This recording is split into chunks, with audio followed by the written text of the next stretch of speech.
Oh my God, it's an apparition. It's an Italian. I don't know. It's Buongiorno. Buongiorno. Hey, you're a little grainy. I don't know whether it's my feed or yours, but I'm grainy. You're grainy. Really? You're a little pixelated. I'm just saying, little pixelated. I've been on vacation for a couple weeks. That'll happen. So you're legitimately pixelated. I don't look pixelated to me. I don't know. Well, now I'm just making sure that all is live and great and happy and doing. Nope, still there a little bit. Maybe it'll just settle in after a little while, or I'm just bleeding too much bandwidth here. I'm trying a little different. I'm going to do the restream again and send out to Twitter at the same time that I'm doing Facebook. So we'll see how well that all happiness goes. We'll see. There's a new interface with Restream that allows you to go directly into Facebook without having to set it up through Facebook. So we'll see how successful that may or may not be. You might peek over on Facebook and see if we ended up actually going live. If not, I'll kill it and just do Facebook Direct. But anyway, well, Robert, are you live? Are you live on Facebook now? I can check that for you. Would you be so kind to do that? Because I get to talk about you in the sense that you were so kind in sending out your curated list again. It was so good to have you back.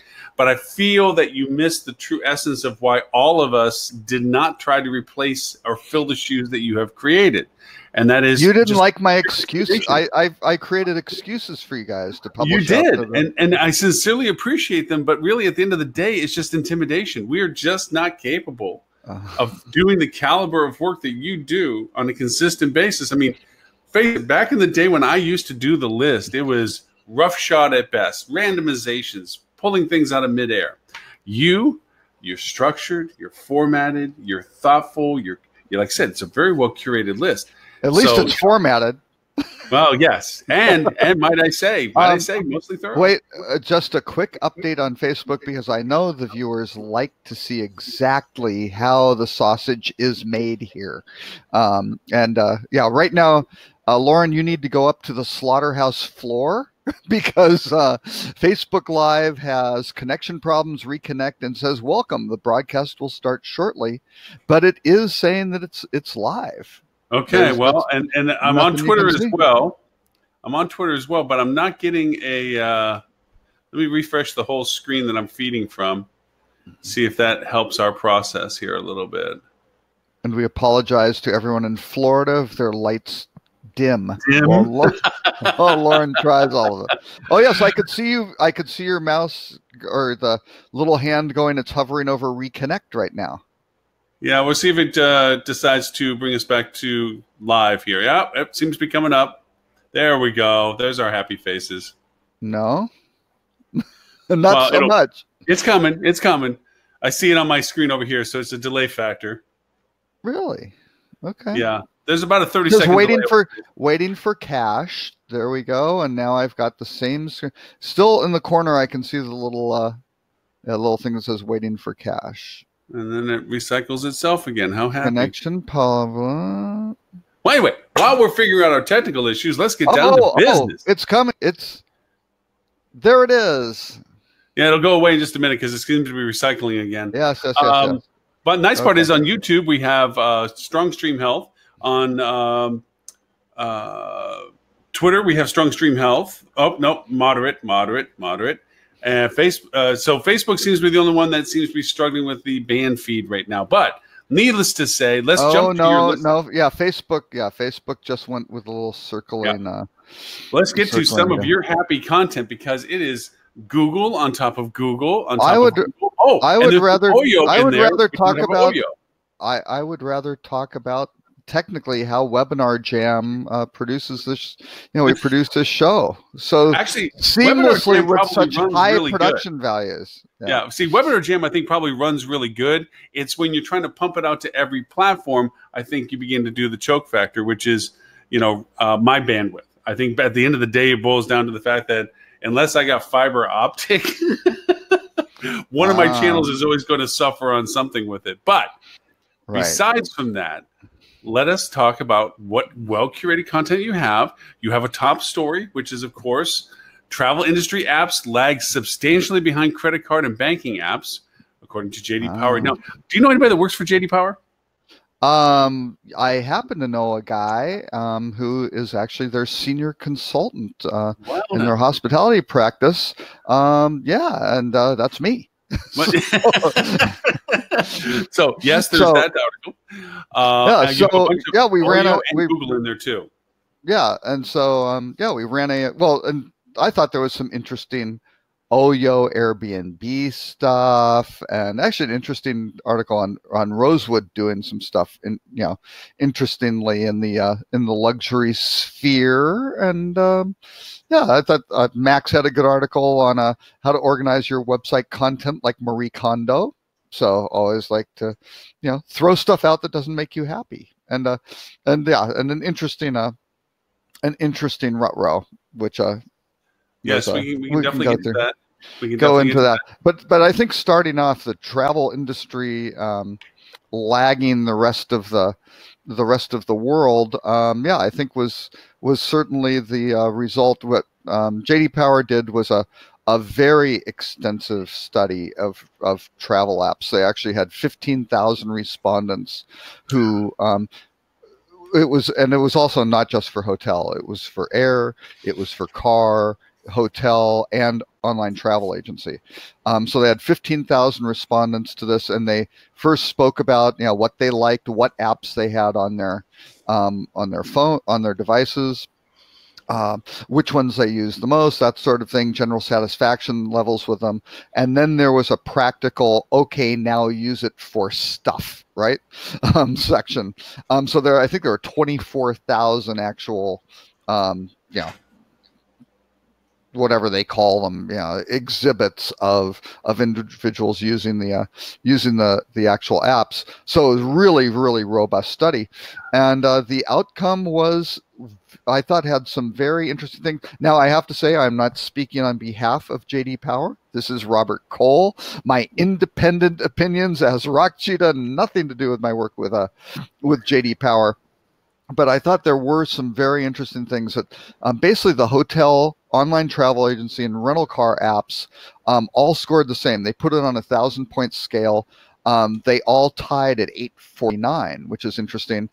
Airline apps were lower at 840. But it's interesting, you look at credit cards, they're at like 874. Retail banking apps at 867. And those are pretty sizable difference. Those are material differences. The other part of the way the study was approached also is that it looked at three distinct aspects of using the mobile app. One was for booking, one was for day of travel, and the third was for managing your account. Because if you're really using these apps, and Power really likes to look at this in a very broad view of customer perspective. So this is the customer voice. They want to make sure that, hey, this is how people are using them. These are the key functionalities that not just are important for travel, but they're important for banking and credit cards and things like that as well, right? You just don't want to see your transactions. You just don't want to be able to tap to buy something, but you need to look up your account, deal with things, dispute charges, all that sort of stuff. So anyway, that was interesting. The key to the success of the travel app wound up being day of travel performance, which I think is very, very interesting because there has been so much focus on book direct and save and that sort of thing. Booking is very, very important, but when it comes to driving customer satisfaction, the rubber meets the road on the day of travel. They need to figure out, how do I get to the hotel? Where am I? What room do I have? What's the check-in time? All that sort of, stuff. What's the hotel's phone number if, flight's delayed, whatever the case may be, and those sorts of things. So it was interesting. The hotel apps that the users cited as easy to use scored about 130 points higher overall in satisfaction compared to apps that were difficult to use. So it was really pure user experience type thing. Yeah, in airline apps, the gap was like 125 points. And it's interesting, only 58% of the hotel apps achieve that level, right? So there's still a huge amount of opportunities. So, more than 40% still have a way to go. I'm going to interrupt you for just a moment because in the midst of us discussing your wonderful article, we had Mr. Stuart Butler, who has yet to exhaust his repertoire of team-inspired jerseys. There's always a good one, a new one that you have, and Mr. Tim Peter with Tim Peter. I didn't notice. I was reading research results there and was not looking at. I know you were in your zone as I chatted out. I said, "Gentlemen, we have the perfect storm." A Robert Cole that hasn't talked in a couple of weeks, added with a JD Power article that he wrote. That's right. That's right. And there's the show, everybody. And there it is, the runaway train. We'll be in about an hour 45, and then you guys will be able to do whatever you'd like. That's funny. All right, so Robert, I have a handful of questions. I have a handful. A handful? A handful. Sure. Okay. I strongly suspect JD Power has good methodology on this. I would not dispute their methodology per se. I do have some questions about the methodology, though. Oh no, that's okay. Yeah, one thing on the methodology was also that they use 5 different services. Also, I mean, these guys do like grade A. This is completely neutral, right? I mean, it's not sponsored by anybody. They do it themselves, and that's it. And what comes out comes out. But it is not perfect, and there will be another round in the fall where we are actually getting input from all the participants to go, how we can improve it and things like that. So, and by the way, I also want to be very clear. To get the study itself, you have to contact JD Power. So I've not read the study. I've only read their summary that they make available. Right. So I do have a couple of questions that are going to be a little wonky and a little nerdy. And so for those of you who are watching who aren't big stats nerds, my apologies in advance. Tim is going to be on brand. Tim is going to go on brand for a second. I'm looking at their study rankings. Now, you mentioned that there was a material difference between the scores, and I didn't know what they exactly were. But, the hotels were roughly like 850. Banks were roughly like 860, things along those lines, right? Right. Yeah. When we say those are material differences on a 1,000-point scale, if I listen to the numbers that you give and I see a point difference of, 10 points, those seem to me like those would be within the standard deviation. Those don't seem like those would be, a meaningful or statistically significant difference from that perspective. Do you have anything that can talk about that a little bit? I will defer not to the actual underlying things. I rely on the data science folks because there are a bunch of PhDs who say, I bet they got their numbers. I bet they got their numbers right. I just want to understand that a little better. Right? Yeah, exactly. So, there aren't many groups that go and score down in the 200s and things like that. I mean, when you go into the study, you can look at the safer hotels. The winner was World of Hyatt at 867, and the lowest was Starwood Preferred Guest at 827. Which does seem like that would be a big difference. And the industry average is 849. Well, 867 above 849 is a material significant difference. And the SPG one, 827 is materially down. Now, you can argue in the middle. I mean, because there is there probably is like a 3% margin of error, even with this huge sample size. But all these, so Hilton and Marriott were about the same. But again, they were a little bit behind IHG, but World of Hyatt at 860, it's hard to argue. No.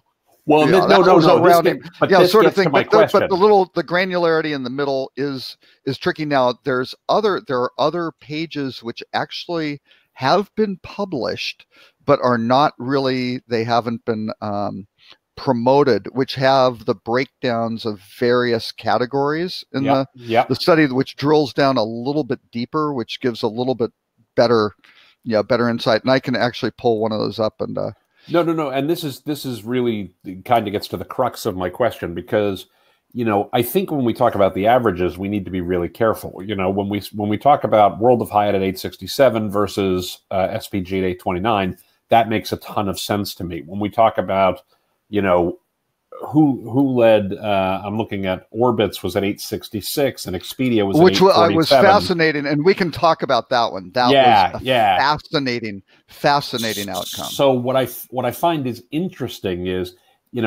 as I look at the numbers I can see on this summary, right, it would seem to me that the average of OTA should be materially different from the average of hotel. which also I will admit I'm bringing a preconceived notion to this, right? Because we tend to think of the OTAs as doing a good job there. Right. But that there could be outliers in either case where, you know, this OTA does a really crap job. This OTA does a really great job. This hotel does a really crap job. This hotel does a really great job. Right. And I think it's worth noting that as people look at this to say, don't look at the average and say, oh, on average, you know, hotel sites are doing as well as OTA. Look at, on average, the OTA sites are outperforming, you know, the worst of hotels or the average of hotels, and sometimes the best of hotels, or sometimes the best of hotels are actually doing a better job than what most OTAs do because they're addressing a real concern guests have, right? So I think getting into the data will start to tell a more interesting story than what the averages may indicate, right? And one of the really, really interesting things that JD Power does is for the hard to call them participants in the study, right? Because JD Power picks them, picked them of who they were going to who they were going to do. And I wasn't really involved in the or even the subjects, right? I mean, they didn't do all the hotel companies and things like that. Oh, and I wasn't really involved. I wasn't really involved in that part. But those guys who were reviewed, they provide. I mean, it's a subscription, but you can get in and you get all the data, all the competitors' data too. So you can start drilling down, and if you're, it doesn't matter if you're Marriott or IHG, you can go see how did we score on this versus Hilton in this really specific, versus here are people who have both of our apps, right? Or they don't have. I mean, the ability to cut this data is insane. Right. I mean, it's outrageously high quality. And again, the point I'm trying to make is not. I mean, I've known JD Power for years. I think most people are aware of JD Power. I'm not necessarily faulting their methodology. What troubles me, and I'm not saying you do this, is I'm saying is some people see the headline and they make inferences from that aren't actually there, or that don't actually. The data doesn't really support that, right? So I think that's the part we want to dive into a little bit to say, what does the data tell us about what the best are doing versus what the worst are doing, right? Right. And so, there were some, what they produced in terms of the drill down on hotel. There's another page that you can get to, which basically says, okay, here's what happened on hotel. And you can go in and you can look at for OTAs and car and air and things like that as well, but we'll focus on hotels. So they basically said, here are the various groups with the award recipient, in this case was World of Hyatt.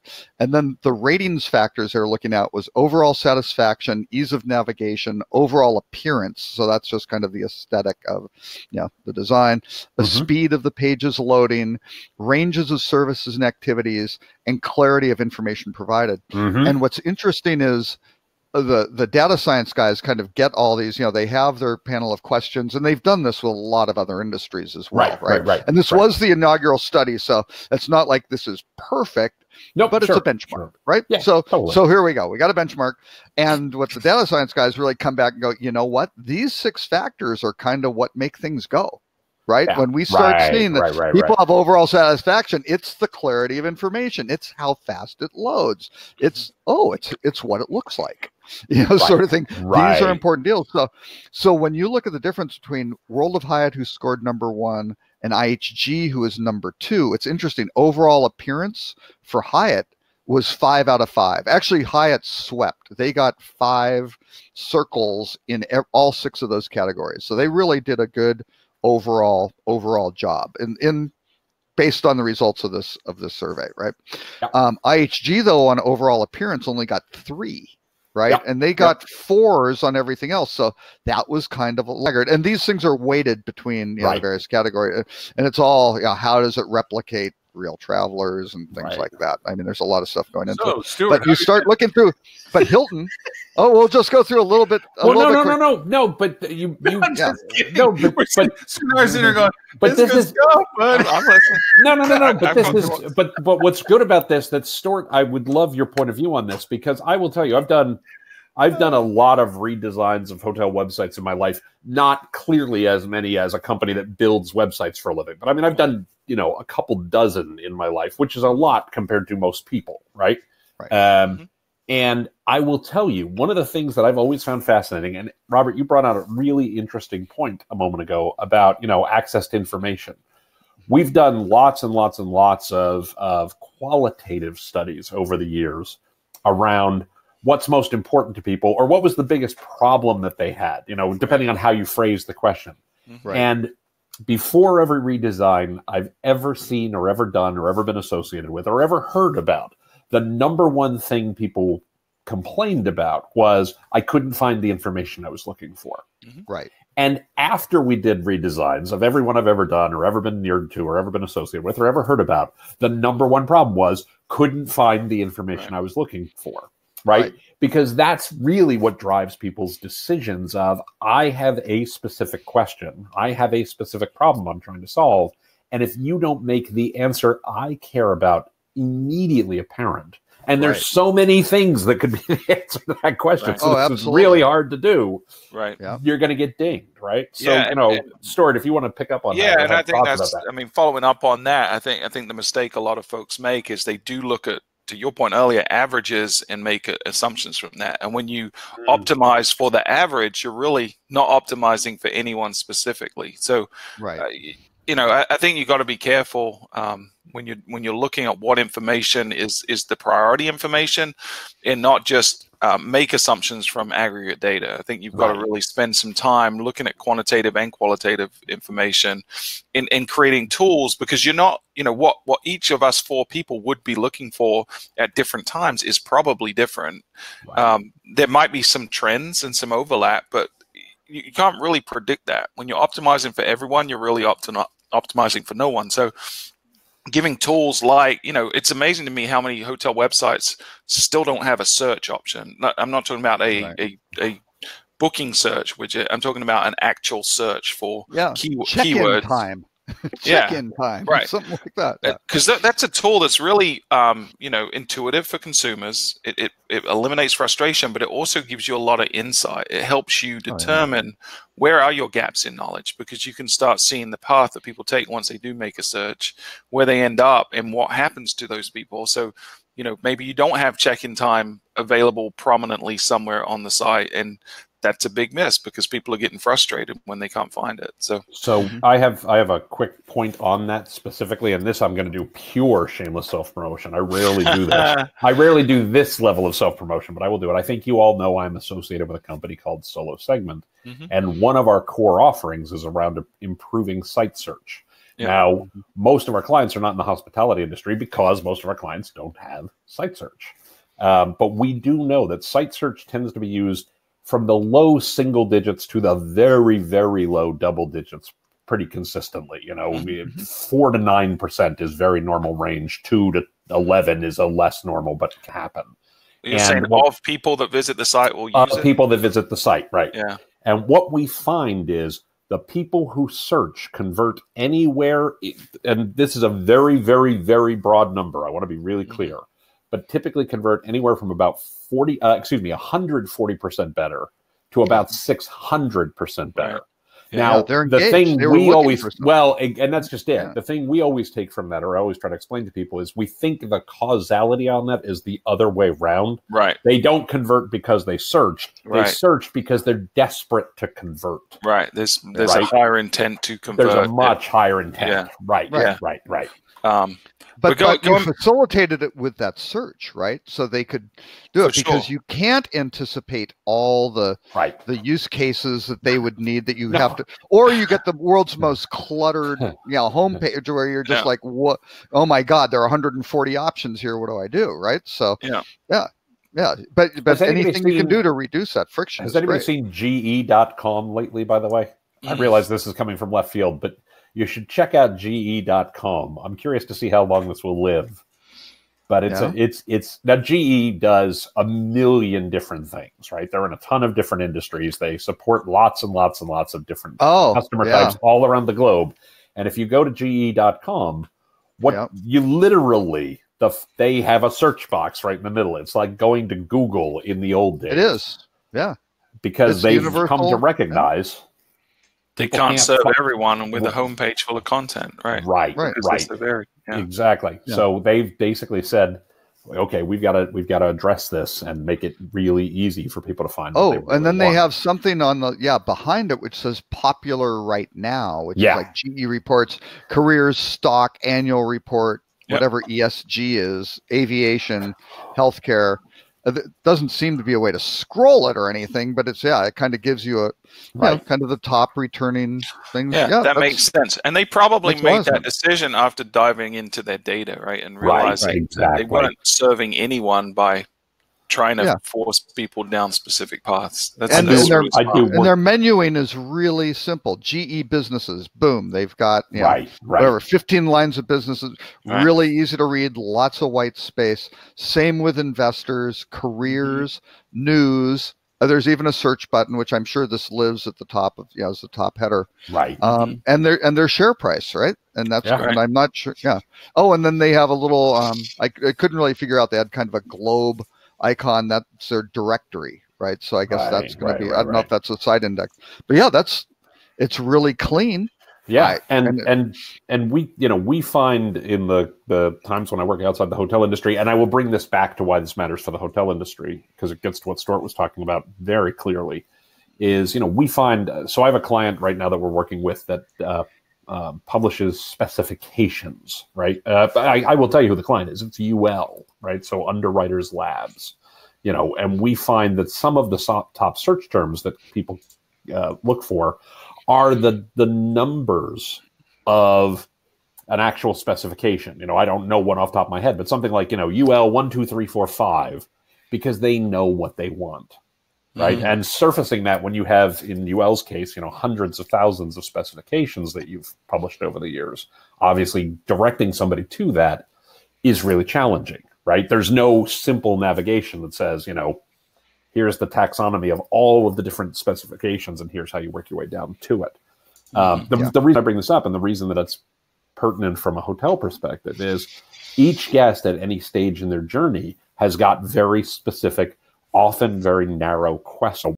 What time is checkout time? What are adjoining room? How do I get adjoining rooms? Yes, you are pet friendly, but what kinds of pets? I have a 200-pound Mastiff. Is that right? Is that something I can bring and still account for the pet friendly situation? Well, we're traveling for. Tim, before they travel, they say they've got a corgi. Well, you know that, and then they show up. It grew on the trip. Yeah, right.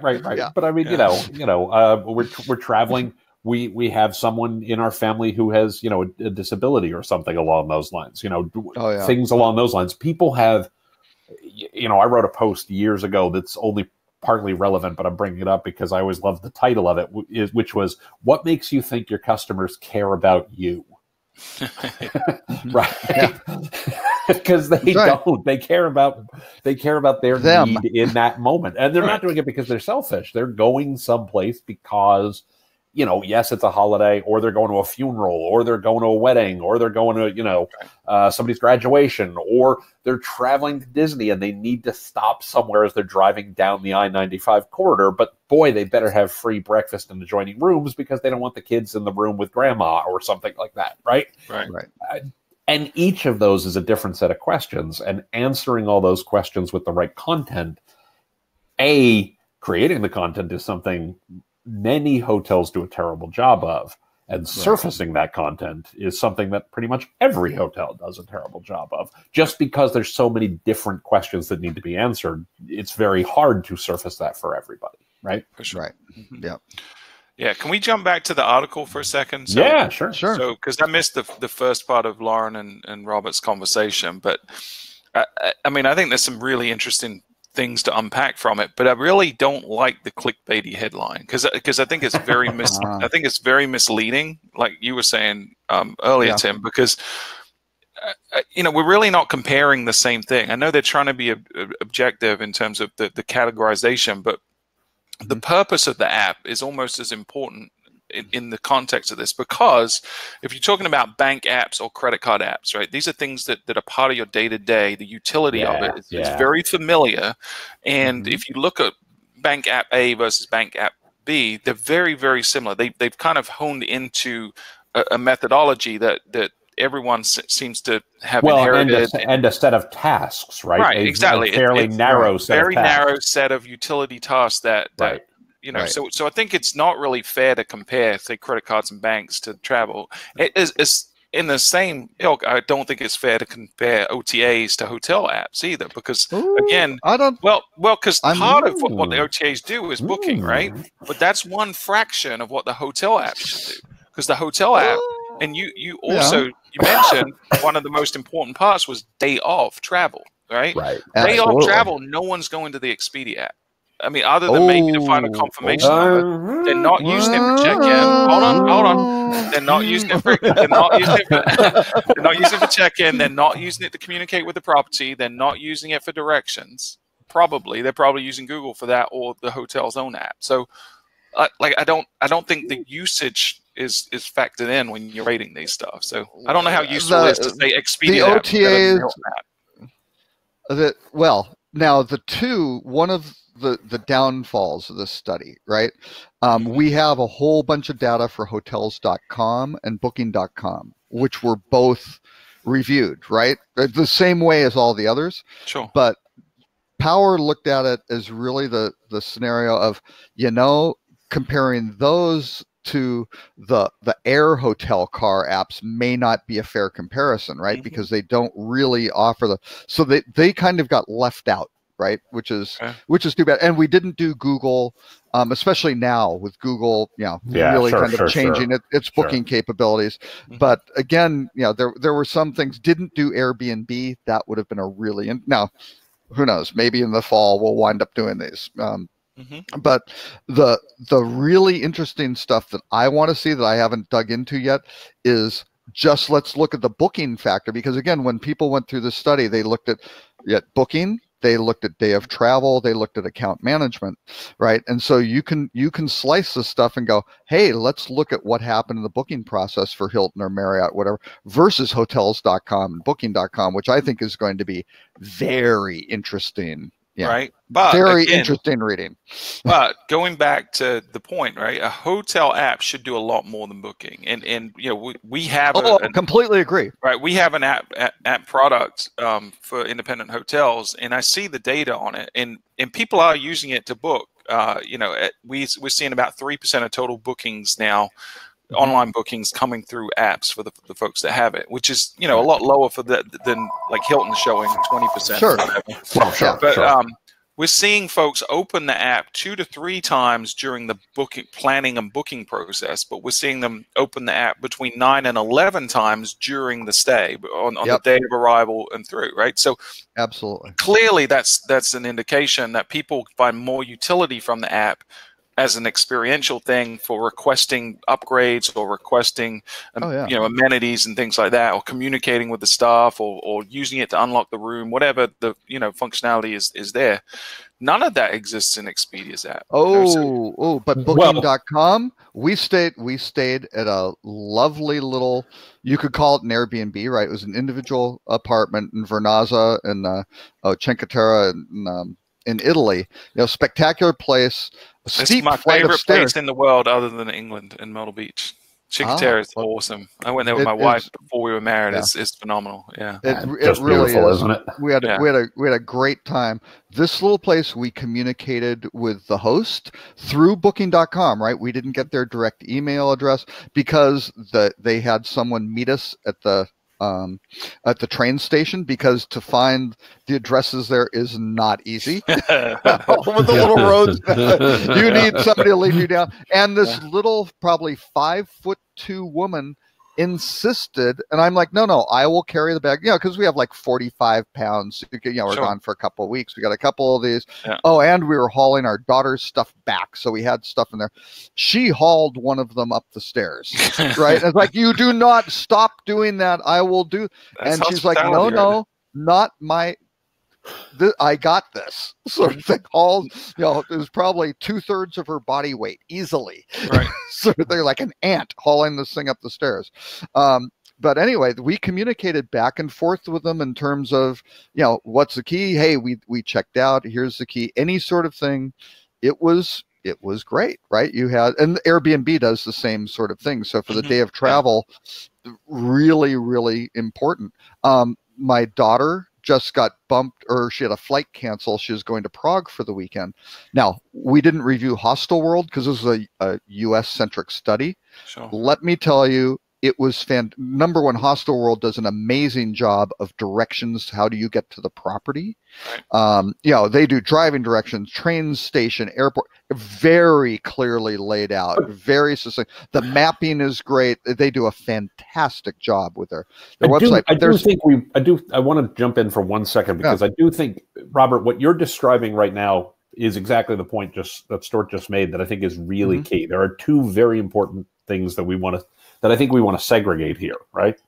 The first is, yes, when you talk about a banking app as a for instance, the use cases are small, right? The number of things that the customer uses that app for are very, very, very small. I use an example in a class I teach at Rutgers about the fact that a 1-800-Flowers and ProFlowers have remarkably high conversion rates. Right. Like high double digits, 40%, 50%, you know, conversion rates most people would give their right arm for. Well, of course they do. People only go there because they have to buy flowers or a gift for somebody. And you only go there because it's somebody's birthday, it's somebody's anniversary, you pissed off your significant other. Like there's nothing, right? So and someone in a marriage, narrow, right? In a marriage like Lauren, you're on at least once every 10 years. I'm a Platinum Club member. I'm like, I get on there and it's like instant messaging. But Lauren never messes up. But the use cases just aren't that large. So they ought to be good at those simple use cases. And I think your point is valid that there probably are more use cases on the OTA apps than we are giving them credit for. Sure. They would certainly love to be in even more use cases over time, right? Hey, let me tell you. Actually, let me just finish this point real quick. Let me finish this point real quick. So I think there's a clear thing that we need to acknowledge that, you know, comparing across industries, there's still maybe lessons we can learn for those use cases, even though there are narrow use cases. There are things that they do well that we can say, okay, why are they so successful at those use cases, and what can we take from that? And then also, I think there's the thing of, okay, when we talk about hotels and OTAs and the like, what are the use cases that really suck for customers? Where are the places where we have the biggest opportunity to not suck? Because our goals are so high. We're just trying to not suck. That's all we want to do. Yeah, but you know, when you find yourself in a hole, the first thing you want to do is stop digging. Yeah, right. Yeah, and we have cases today where we do a terrible job for guests. Yep, and maybe we can create a better experience by just. I stayed in Nashville a week ago. And I actually stayed at it's called Stay Alfred. It's like an Airbnb, you know, it's short-term apartments that they make available, you know, distressed inventory really in apartments. And the app worked great. It gave me all the information. You have a code to get in the front door of the place. You have a code to type in the elevator. So the elevator will take you to your floor. I got to the front door. This was 11:30 at night Central. So it was 12:30 at night to me. I'd been up since 5 a.m. the day prior. So I was tired and a little on edge. I'm not going to lie, because it's been a very long day. I wasn't cranky yet. I got cranky fast. I got cranky real fast because I got to the door and the thing said type in the code, and it showed a picture of the door handle, and the door handle had one of those 10-digit keypads in the photo. On the door itself, they actually had a touch, screen keypad. Sure. So I pressed the thing, right? And it stayed blank. So I pressed it again, and it stayed blank. So then I tried 2 fingers, and it stayed blank. I swiped my hand across, it stayed blank. I'm doing everything, and the damn lock won't light up for me to type in the numbers. Right. So I went to the email that they'd sent me. By the way, I lied to you a second ago. I didn't mean to lie to you. I just forgot. They'd sent me an email with all the details of how you do all this. So I didn't even have the app, right? Oh. So I open up the email to contact customer support. You tap the thing, and it tells you have to download the app. Yeah. Now I'm standing in a hallway. Yeah. Now approaching 1:15 or quarter without to 1 a Wi-Fi connection. Yeah. Without a Wi-Fi connection. Now I've got to download the app. So I download the app. Now you have to create an account. Mm-hmm. Then you finally get into the app and you tap here to call somebody. So I call. These are the 3 steps to nirvana. And I called, right? And the phone rang. It rang. And it rang. And then I get a voice, your call is very important to us, which I'm like, well, that's a load of crap because my call was really important to you. You'd have answered the frickin' phone. But did you really use the word frickin'? Did you use the word frickin'? Oh, of course I use the word frickin'. Well, it prevents me from saying the word I really want to say when I'm on the broadcast. You can take the gosh darn. He's not going to use gosh darn anytime until he's really angry. You can take the boy out of Jersey, guys. It's tough to take the Jersey out of the boy. But nonetheless, I eventually got a human being, and they were able to do some magic and make this happen. But at this point, I'd been standing in a hallway for a good 25 minutes. So they made the lock light up remotely. They made the lock light up remotely. Some switch may not have flipped to cause the thing to actually work or whatever, to know that it was time to make it available or something. I don't know. All I know was by the time I got in the room, I was cranky. I was real cranky. And that was an awful experience. Yeah. Right. And there's so many of those experiences where we're trying to use technology because we think it's cool and improves the guest experience, but we're just adding friction into the experience that wasn't there before, and that's just backwards thinking. So my geekiness of it, Tim, I know why your keypad didn't work. It's because they have it on the interconnection that you can create what's called dormant activity, and then you can remotely turn it on like with smart things, and they do that as a security function, and they were too silly to go ahead. Yeah. Lauren, to the title of my article, what makes you think I care about them? That's right. That's exactly right. It's 12:30 at night. I'm exhausted. All I want to do is go to bed. Right. And you know what was wonderful? At 3 of the 4-star properties that or 3 4-star properties that I stayed at, they had metal keys with actually kind of heavy little fringe things on them. Yeah. And you know what I did when I checked out? I handed it to the desk clerk and said, "Thank you. We'll see you this afternoon." I will never stay in a room that has metal keys, dude. That is so unsafe. Anyone can go copy those. What's funny is that what you certainly can. You certainly can make copies, but again, we were staying in rooms of 16 rooms, 38 rooms. It wasn't a monstrous sort of place. And you're right. You can copy those. There are all sorts of things that you can. That's why you bring. But you know what? With you, like security sensors that you can put in your room when you leave, so you can tell when somebody goes in. But that's another story. But Tim, what you just described though is just as bad as when you get a key at the end of the evening from the night auditor, and he didn't key it right. Oh yeah. It doesn't work. The landing station anymore because God knows that's an expense we don't need. And you go to the door with all your bags, and the damn thing doesn't work. And you're like, oh hell no, you just didn't. And then they have the audacity to blame it on you and say, oh, you must have put it too close to your phone. Oh, I love that. I want to punch that kid. Well, that's because they're using the 40-cent card instead of the 80-cent card, right? Which is the whole thing. You get, that is the, you can get one that's really, really. Hey, does anybody else collect keys from hotels that are different and unique, and you just do it as like a souvenir? Do you guys ever grab those? I only do. You're the one who drives up the operational hotels in Italy. Yeah, well, I mean, I take the soaps in the anything I can stuff in my bag that can get through security. I'm there. Picture frames are a little harder, but if you roll the picture, you're okay. I mean, Ron would take the headboard if he could get it off the wall. Well, it just depends on how much you can disassemble it and stuff it in a bag. Say, no, it's golf clubs.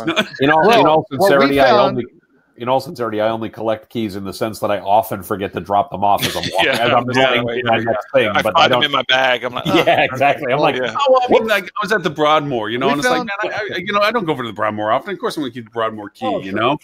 Things like that are just like those are not the generic ones or just whatever. But I mean, I like the ones that are unique destination ones. I like to. It's like, I got a key from there. That's cool. We found in Venice because there was a canal that we were overlooking that to really get that flat screen TV off the wall wasn't that bad, and you could lower it down into a boat. It wasn't that hard.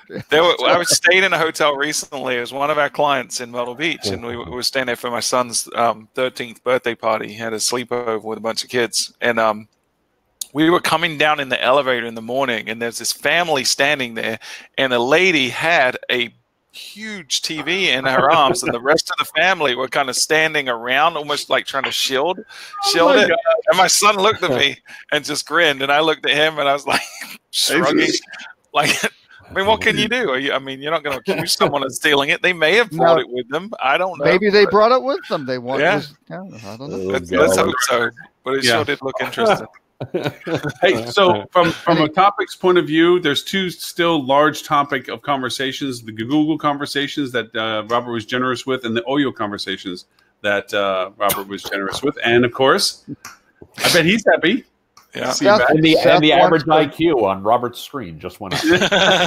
Exactly. There we go. The whole show, really, to be fair. Seth was like, "What do you want to know about Oyo?" Yeah, I'll answer all his questions. Is that a cat or is that a Flurgan? Ah, nice Flurgan. I love it. Is that what they are? Is it Flurgan? I forget. Something like that. I think exactly. it's Flurgan, but yeah. It's a. I'm not sure if it's Flurgan or Flurgan. He is a Flurkin. Flurkin. He is definitely a Flurkin. Yeah. Pure 100% Flurkin.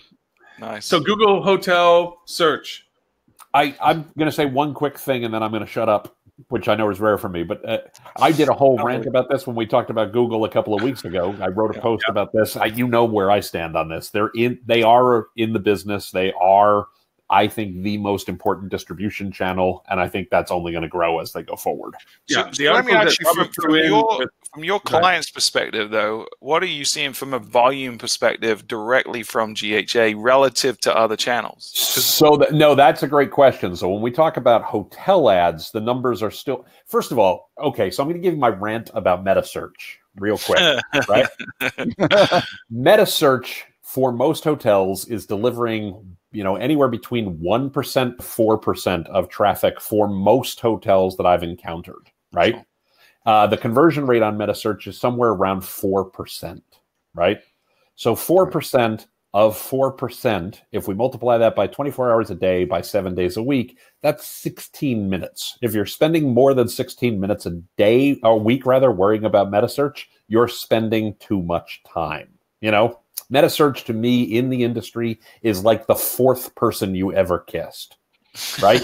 you remember your first. You probably remember your second, but after that, it starts to get a little foggy. Like, who really cares? It was something that happened. It was fine. Whatever. It's not that big a deal. Tim, right? You slut. Does Tammy know this? Does Tammy know this? Wait a minute. If we use an old storyline, I was going to get me in so much trouble. But okay, if we use an old storyline, Stuart's methodology of progressive kissing everybody until he finds somebody that says yes. Fourth is pretty good odds. Right, but Google delivers for most of the sites, most of the companies that I know, and I mean this is true across everybody. Organic search is anywhere between 35 to 50 or 60% of traffic for everybody. You add in paid search, that's another 10. Then you add in GHA. You're well over 50% of all of your traffic and a big chunk of your revenue. It's the single most important. But it has been that for a long time. It has been over 50%. Sure. So I don't get why everyone's kind of freaking out all of a sudden that this is a phenomenal game changer. Because they over time I think it's awesome, by the way. I think it's incredibly awesome because I think it's more competition against the duopoly that is Expedia. For sure. That's my position too. Yeah. But the meta piece is pretty small. And that's true, by the way. All of the metas are owned by the duopoly anyway. For sure. So meta as a whole is tiny. Don't sweat it. Move on. Yeah, but I will say this, and one of the reasons I asked is we've been really experimenting with how far we can push GHA from a volume perspective because I think the article kind of hints towards at some point does it make sense for Google to cut off the OTAs because they can replace the revenue some other way, right? I don't know if we're even close to that. I don't think we're that could be a long way, right? $10 billion a year. $10 billion. Right. Exactly, right? But if you're Google, you're trying to position yourself for that potentiality down the line, right? Obviously, but it's a long way. But in the meantime, they're going to do everything they can, as we're seeing with vacation rentals being added and the UI updates that are constantly getting made, and how they're injecting GHA more within the SERP in more prominent places. We are seeing the GHA is accelerating as Oh yeah. Matter of fact, we've got clients now that have completely dropped off any other meta search other than GHA. Some are still on TripAdvisor as well, but really it's beginning to make, and you kind of made a point that Trivago, Kayak, those kind of sites are already somewhat irrelevant, and you shouldn't be spending a whole lot of time or energy on them anyway. Right. But this is just a nail in the coffin to those sites. I think GHA is the prominent and dominant. I got a Willy Wonka ticket for you, Stuart. Did you get you guys got your direct Google Hotel Finder, HPA? You got your link, so now you can connect. Because it's so frustrating when I look at the integrations on my ad accounts, and there's Google Hotel Finder and or Google Hotel Ad Center, and I can't link them because, of course, I don't have the feed direct yet, so I can't put my Google ad accounts. Now, you guys are running your Google Hotel Finder through your ad account program now. Correct. Yes. Right. That must be crazy fun.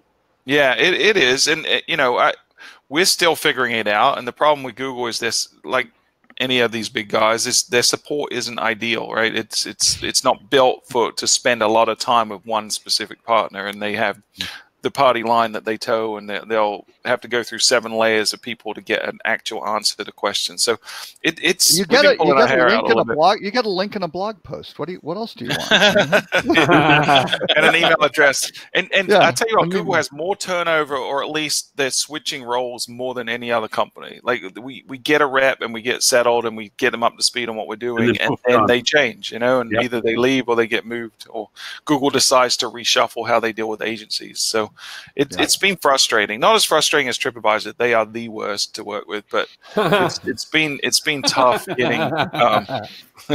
You agree with that? Have you had issues with that too? Oh my God, have I had issues? TripAdvisor are the worst company to work with. And by the way, I'm a little too proud of this, but I beat the hell out of a TripAdvisor rep this week because he was being a butt. We have a series of clients for whom. He's not talking figuratively. I mean, he literally beat the crap out of him. No. He's been Joyzy. No. Took a tire iron and just. No. You cannot prove.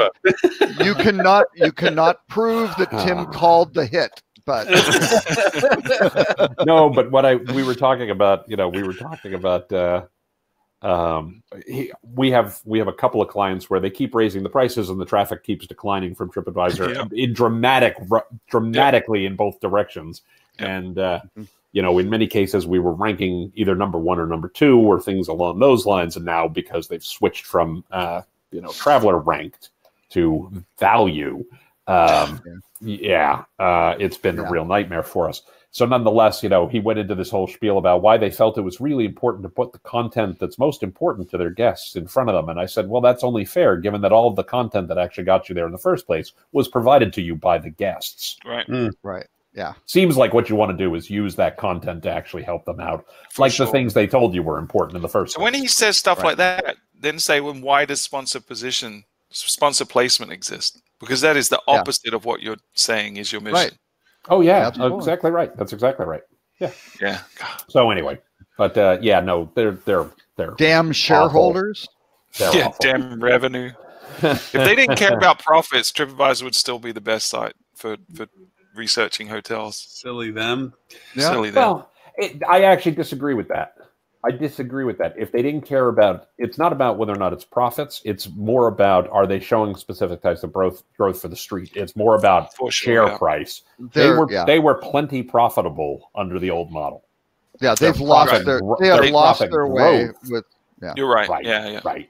Yep. They still have a lot of traffic, but I've got to think their days are, I shouldn't say their days are numbered. I mean, Coffer may be able to repivot it, but I think at this point it's just gotten too convoluted and too ugly.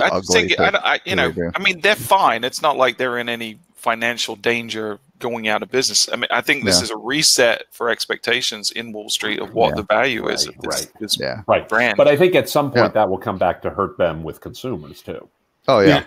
They continue in this path, chasing the dollar instead of sticking to what got them there. Let me tell you, when I look at the way that, again, I'm using Hostel World, who owns Musement, as selling activities associated with hotels and looking at that whole eons ahead of, and TripAdvisor should be doing that, right? Right, I mean, right, that should be right. exactly what they are all over. And it could not be a greater difference. I mean, I wound up using TripAdvisor quite a bit for restaurant recommendation because Yelp isn't really very strong in Yelp's Europe, about- Not in unfortunately. Europe. Not in Europe. Yeah. No. So TripAdvisor does have a lot of reviews in the restaurant stuff, and we found some pretty good stuff there.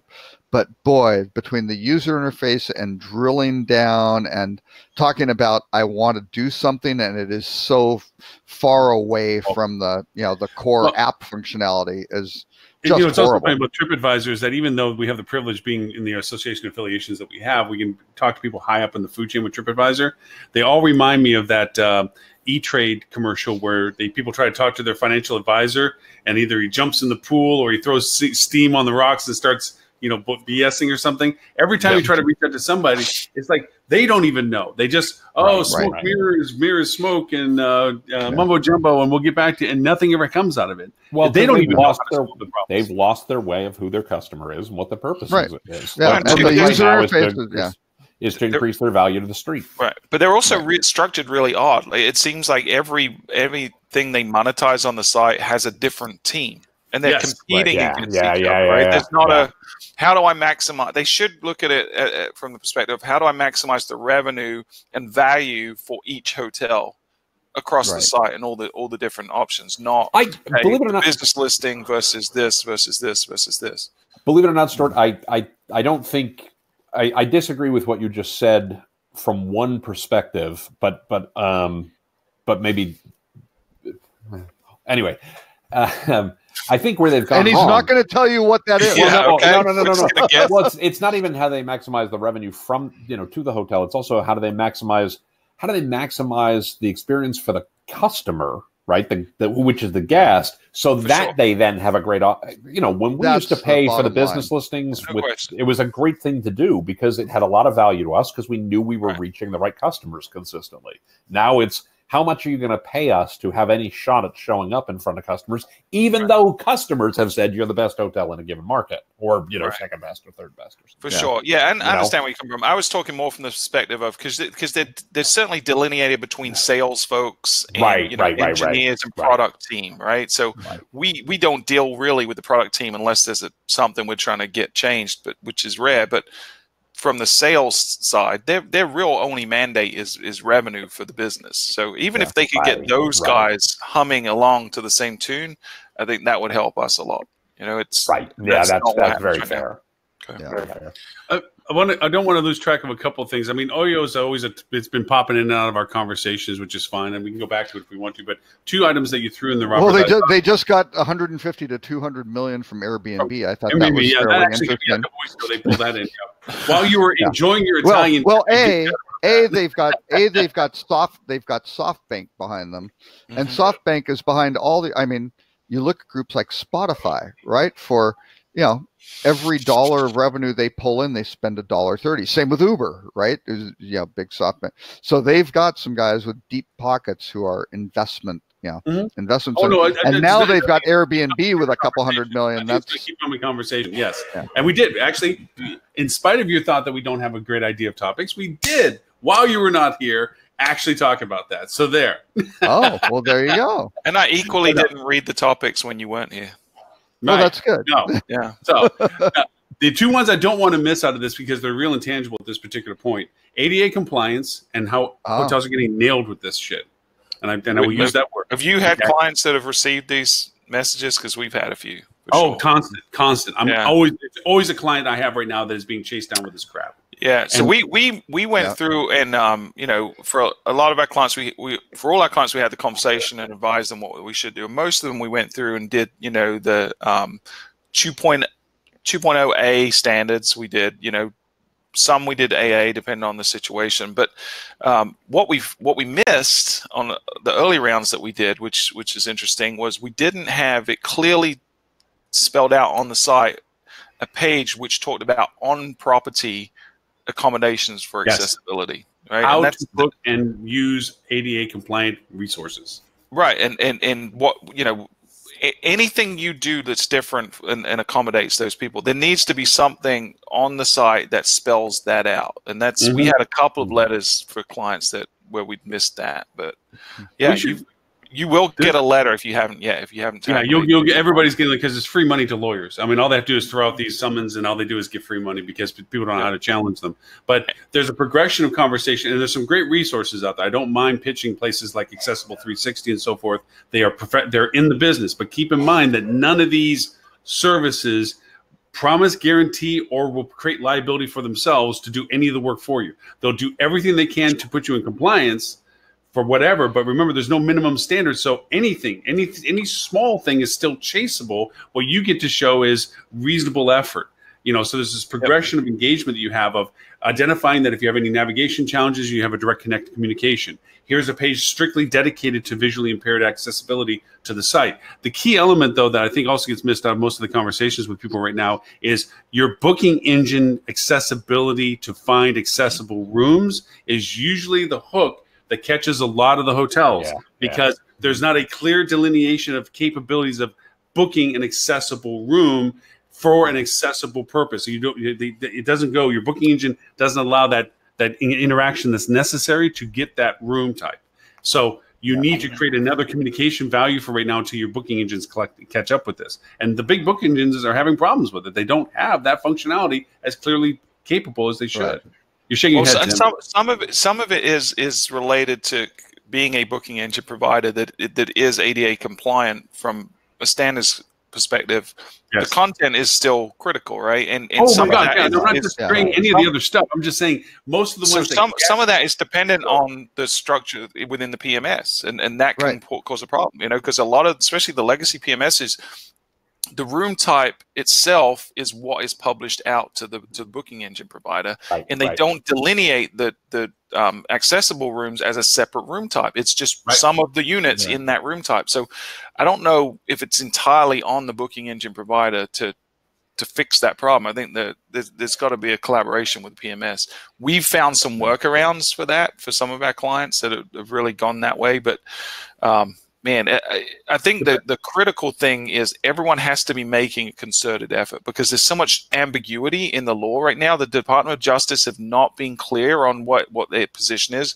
The court precedent is all over the place. There's some people have ruled in favor and against certain same thing. So it is the Wild West. What's happening, which was obviously going to happen, is attorneys are coming and sending letters, and it's a shakedown. A lot of times they'll say, we'll settle for $2,000, $3,000, $4,000. $3,000.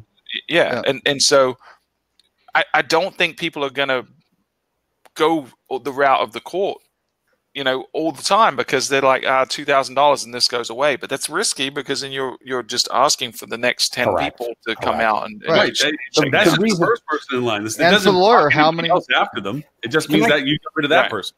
Can I come at this from a slightly different perspective? I settled a lawsuit about this for a very large hotel company 12 years ago. 12 years ago, right? 4% of the U.S. population is visually impaired of some kind, right? 4%. Half of all men are colorblind. 1 in 4 people has some form of disability. And unfortunately, because of the fact we've been at war for the last 18 years, we're making more of them every day. How is it possible we are still having this discussion? I agree with you. I mean, it isn't that hard, right? There are some core practices that are well defined that make your site accessible that most people should know. Certainly anybody who builds websites for a living knows. I have no doubt you Stuart, are very comfortable with and very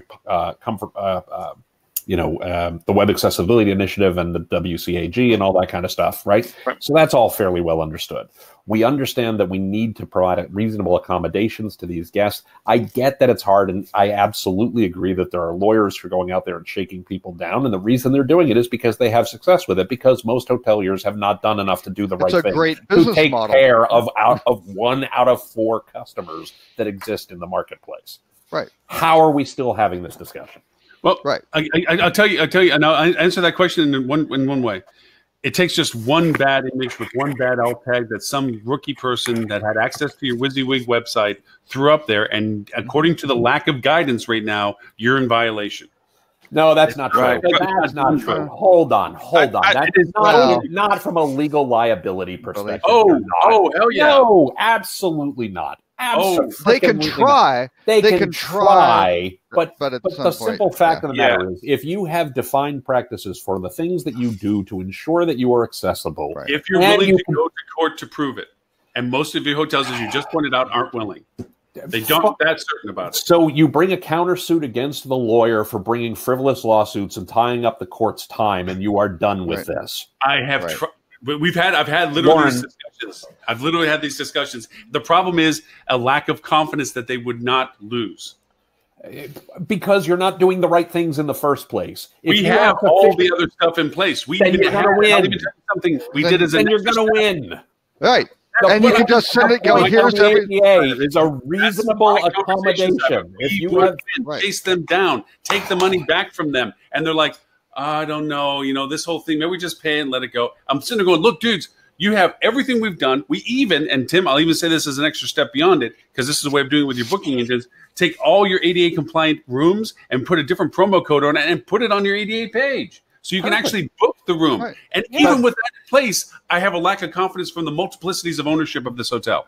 My recommendation. You're using one case to say that that's the norm, and that's not. No, I'm not saying the norm. I'm saying that this is a conversation happening throughout the country. Well, yeah, but you're going to have some lawyers who are running around and they've got a list of them and they're hitting everybody, right? For what, if it's frivolous or not, right? They're going to hit every hotel on that block in the city, whatever the case may be. But if I would say, Lauren, what you could do is you put together, here is our compliance document. Correct. Here's what we've done. Check box. Right. We do all of these things. Thank you. If you saw a flaw in this, thank you for notifying us. This was not intentional. This was it. We will resolve it immediately. Thank you, but no, this is not a lawsuit. We've done. This was an error. A summons, you can get away with that. A suit, you're in action. You cannot go over and. But they aren't actually. They aren't filing on. They're not filing. They're sending you a letter to try and get to the class action, guys. Class action. Let me refer you a sec. Okay. They aren't going to do a class suit against one individual hotel. No, but you're clustered in a bunch of hotels. That's happening. Here's the thing, right? Nah, they won't. Class action won't work. Hold on, Stuart. Go ahead. Go ahead. So, I think Lauren is right in that there's a lot of people in the industry saying what Lauren's saying. Now, whether that's right, wrong, indifferent, true, or false, absolutely. I've heard it said at a lot of conferences in the last 2 years, specifically the alt tag example, right? You can be completely ADA compliant. So that's the narrative that we're hearing in the industry. But to your point, Tim, I think we've all lost sight of what really matters. And it always is, and it comes back to, we should be thinking about it from the perspective of the guest. Everything, every decision we make should be from the perspective of the guest, not from the perspective of, is it a pain in our ass? Is it going to cost us a little bit more money? It should be, are we doing the best we can to serve our guests? Right. And I think we failed as an industry looking at it from the guest perspective. You're exactly right, Tim. And I will say this, as someone who is visually impaired and does use some screen reading devices from time to time, there are a lot of sites out there that are a pain in the ass for me. Oh yeah, absolutely, really frustrating. Absolutely. And I'm just an individual, but guess what? Every guest that comes into your property is just an individual, and you should be accommodating them. And I think ultimately you're right in that when you do make the accommodations to the best of your ability and you put the effort into it, you're probably not going to end up losing your shirt in any kind of lawsuit. Will it be a pain in the ass? Do you have to deal with stupid lawyers that are opportunistic assholes? Probably so.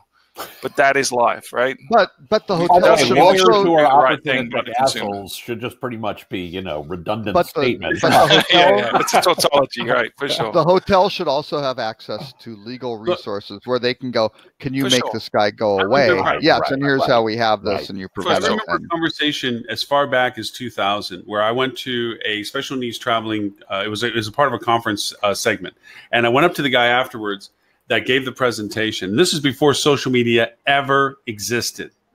And he says, listen, he says, I'm not trying to make the point of ADA compliance. Hotels are scared to death of ADA compliance because honestly, most hotels aren't customer centric on ADA compliance. Their idea of satisfaction is the only ramp that can get them into the hotel is the loading dock.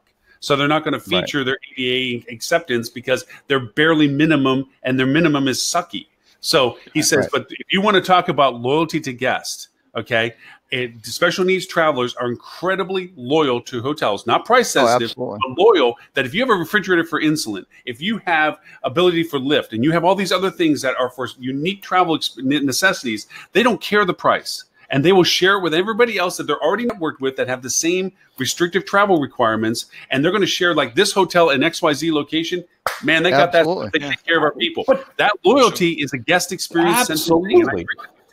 I'm talking about the logistics of ownerships that have 15 people that nobody want to blame themselves. It's a huge opportunity for sure. It is a huge opportunity, Lauren. I posted a link. I posted a link in the show notes, right? And if you click on that, take a look at the news item and take a look at the date, right?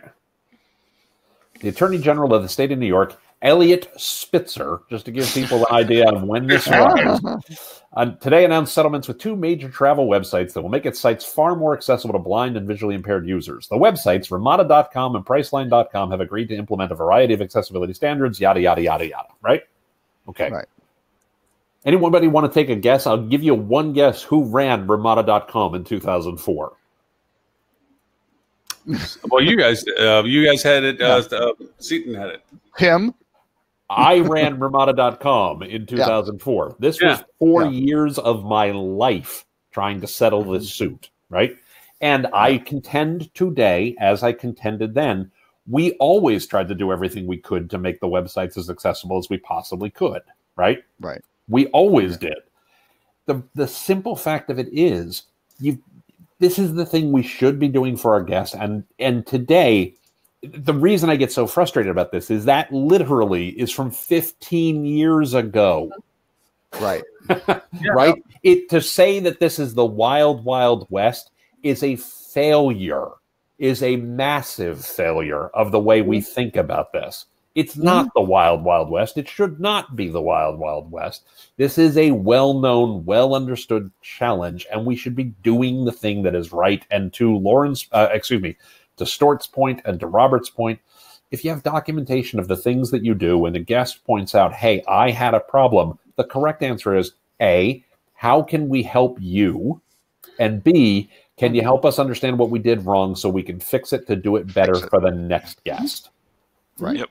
Period. I'm on that side of the conversation. Unfortunately, the people that choose the decision, I have these arguments that they just are gun shy, and they contend, you know what? Let's just make it go away. I hear what you're saying. I would love to have a discussion with that individual to tell them how for the last 15 plus years, I personally have been living with this and settled with the State Attorney General of the United States, plus the state's attorneys generals of, and I'll do this for free. Like, I'm not asking, I'll get on the phone with them for an hour and say, here is the flaw in your thinking of where you're creating a bigger problem for yourself than it needs to be. Just do the right thing. Do the right thing to the best of your ability. Some things are hard to do. Some things are legitimately hard to do. Guess what? That's why it's called a reasonable accommodation. Not reasonable in the sense of, oh, we tried, it was too hard. That's bullshit, right? But in the sense of we made legitimate efforts, we documented our legitimate efforts, we've done the things that we can do, and here is why this particular ask is not reasonable, right? Right. Yeah. What was reasonable for me running Ramada.com was very different than what was reasonable for, the Ramada in Orlando, which was different than what was reasonable for the Ramada in, Sheboygan, Wisconsin, right? Like, you know what I mean? A reasonable accommodation depends on who you are to some degree too. And I'll tell you, we wanted to be accommodating, right? It was in my best interest from a business perspective to be accommodating. We weren't trying to not accommodate. A, there were some things that we didn't know. That's absolutely true. Those we fixed right away. That was a piece of cake. B, there were things that proved challenging. And the reason it took us 4 years to settle the suit, I will tell you this. I can tell you this now because it's 15 years ago and the statute of limitations must have expired. Because the one sticking point that the attorneys general, and I'm pluralizing that because there was more than just one, The one sticking point was they wanted us to sign a consent decree that would have required us to put all of our changes that we were ever making to our website through to an outside panel to evaluate if we've done sufficient efforts to accommodate before we would go live.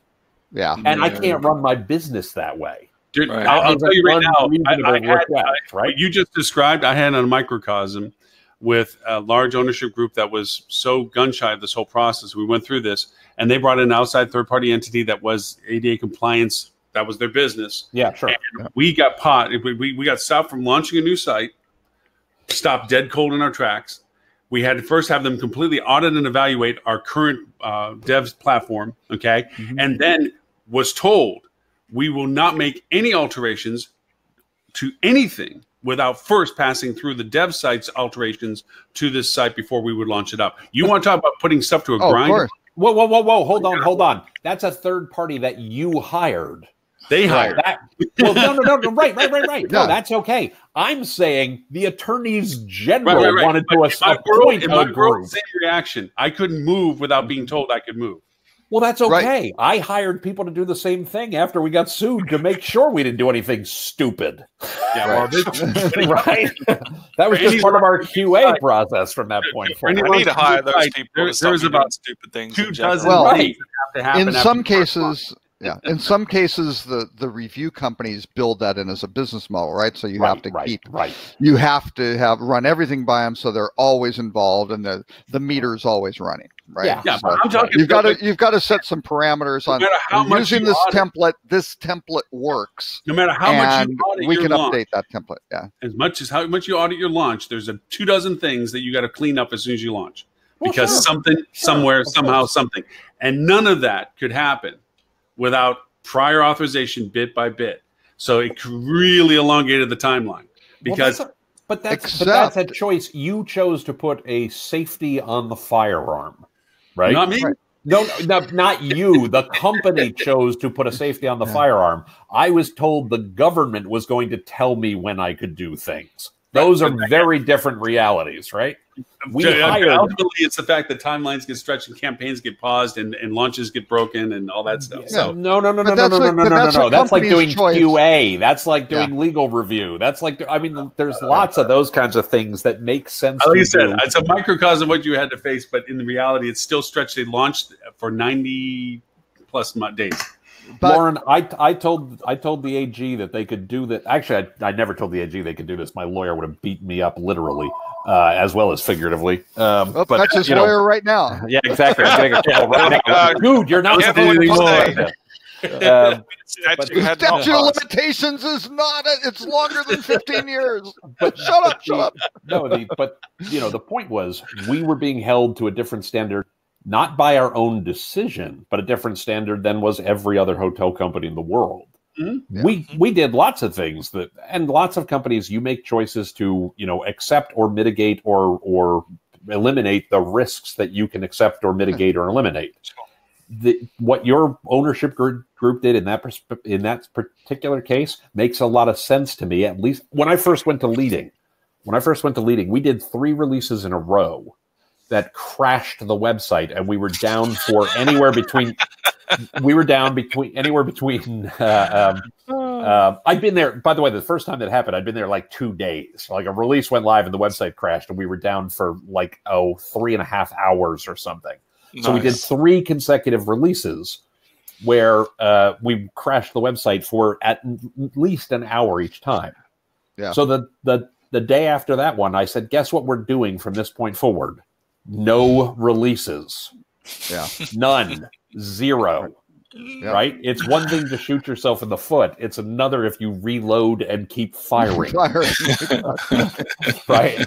Now, did that mean I worked for Leading for 4 years. Did we never do another release in 4 years? Of course not. We did a ton of releases after that. But the first thing we did was we stopped reloading and continuing shooting ourselves in the foot till we figured out what was going wrong every time we did releases. Yeah. So if you got a problem where you're actually dealing with an ADA thing and you bring in an outside firm who takes a look and says, yeah, you got some problems from an ADA perspective, it makes a lot of sense that until you get your policies and practices in place to do it correctly every single time, you put some choke points in place to make sure you don't screw it up. That's just good business. Hold on. You implied something that didn't exist, though. None of that actually happened. As a matter of fact, they ended up complimenting us that we were the most comprehensive ADA compliant site. But because it now had to go through food chains, and it's what caused the delay. But that's okay, because you can have the law, the legal. It's a microcosm of what you did, but the fact that you no. The difference is you built your own policy versus I was going to have to go to some government-appointed entity who was going to tell me when I could and couldn't release. And to be fair, it's really unusual for the government to overstretch their boundaries. You know, they don't do that very often. I never did that. Hey, so obviously that was a good topic. The other one I want to throw out: is there any new bullets in the gun about? Wait, we didn't do the upside of all of this. Elliot Spitzer figured out where all these loading dock access points were in these hotels, so he could sneak cars in and out through them. Right? Exactly. Wow. So, Ray Parody, I mean, other than what's out there right now, is there anything that's changed? If only we'd known what Elliot Spitzer was doing in hotels in those days. Anyway, sorry. Go ahead, Lord. Exactly. Here we go, guess. Ray Parody. Is it still whack-a-mole, or is there any bullets in the gun that are different? You mean whack-a? What do you mean by whack-a-mole? Whack-a-mole. Are you still trying to fight whack-a-mole, whack-a-mole. Oh, yeah. Go to Breaks Ray Parody, whack. You know, don't do it again. All of a sudden, hotel dash something or other garbage site, whack, don't do it again. Right. Oh, look, Expedia, Ray Parody broke, whack, don't do it again. I mean, any other bullets? Nah. No, I mean you have to understand your agreements, right? Of where this stuff is going, and when these things happen, you have to start yanking at one end of the string and see what moves. Again, because just the one-offs, it happened here once, it happened there once, okay. But if you have recurring issues of what the hell's going on in Singapore or what's going on in these particular channels, then you've got to figure it out, because some of these, that's the business model, right? They're intentionally doing it and they're exploiting it, and who knows, right? So you got to put those up. The little one-off ones, that's it is whack-a-mole by nature, until you get something where you can lock down and authenticate everything end to end, which is decades off, right? So I will say, and this goes to all the value propositions that Duetto and SiteMinder and Rainmaker and all those make for revenue management platform tools. They tend to all connect to, or at least use some format capable from OTA Insights, and they just changed their dashboard a little bit, and they're giving you a little bit more rate parity insights, which are segmented a little bit better by channel, rather than just general spewing of a data stream that you have to kind of sort through where these things are landing wrong. But again, it goes to what you said, Robert, negotiations of contract. And unfortunately, I guess the only still thing to do is the longhand, which is go book the damn that's in violation and see where the feed comes from to find out where it is, to go take them down and do a cease and desist, or I'm going to terminate your inventory temporarily, or whatever it is, because I don't know of any other way of stopping the flow. I will say that, and be careful of this as a lesson I've learned, is when you allow others to do your meta search, especially on a commission model, they're going to go over and go for the low-hanging fruit branding and so forth, and they will crush your paid campaigns because they're going to feature themselves much better than you. And they're going to find better rate opportunity, even if they don't take it from your feed, because they can. And so you can actually find yourself having them work against you. Sure. Which is ironic in the sense that they're supposed to be helping you. So there's a lot of that problem too. And then I also found a negative to it, which is really weird. If they weren't getting the yield that they needed, they would diminish their ad campaigns associated with you. So you actually lose presence in the meta compared to having presence in the meta, because you're not in rate parity with what they're competing against. So they're not getting the conversion necessary for them to pay their commission model. Right. Yeah. So you got a couple of double-edged swords on it, but the fact of it is that rate parity is still such a painful issue. I mean, literally, you watch the peaks and the valleys in your paid performance and know when your rate parity is out of line. You can almost match it. But still, a lot of it is self-inflicted, where the hotels have overcomplicated their rates. They have so many negotiated out with so many places, they've lost track. I'm still trying to figure out. Next week, I'm in New Orleans for the HT Next conference, which is it's hospitality technology and HTNG are having their conferences together. And I'm staying at the Renaissance in the Arts Warehouse District, really close to the Hilton where it's being held. I got the thing on Hotwire for $97 a night, and the minimum rate in parity across everywhere $249. Wow. How does that? Right. And it wasn't just like a one-day thing. It was there for like a week, and you just go, what the hell is this hotel doing? Stupid or lazy rate manager that you're always looking for when you. Yep. But again, it's the same sort of, and that's not really a rate parity issue, right? That's just a bad. They didn't. Something was left open, right? So there are a lot of ways that things get left open. Some of them will abuse the package rate, so it's a legitimate rate, right? It's supposed to be going. They'll sell it as a standalone base. I mean, there are a ton of ways to wind up. Hey, where did you end up staying in Minneapolis for high tech? Which hotel did you end up grabbing? Oh, which one did I get? I can't remember, but it was cheap. It was again just. Robert, can I ask you a question? By the way, just in all sincerity, because you've told the story that you do this regularly. Do you ever call the hotel when you see this rate and say, "Hey, give me the rate, and I'll book directly with you"? No. Why? Oh, man. Because then they'd shut it down. Because then maybe they would shut it down. No. Oh. No. All right, fine.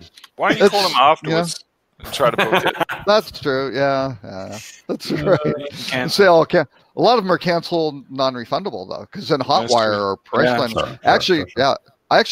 I'm going around still. I had a conversation with American Express yesterday on a fight with Priceline because you guys will appreciate this.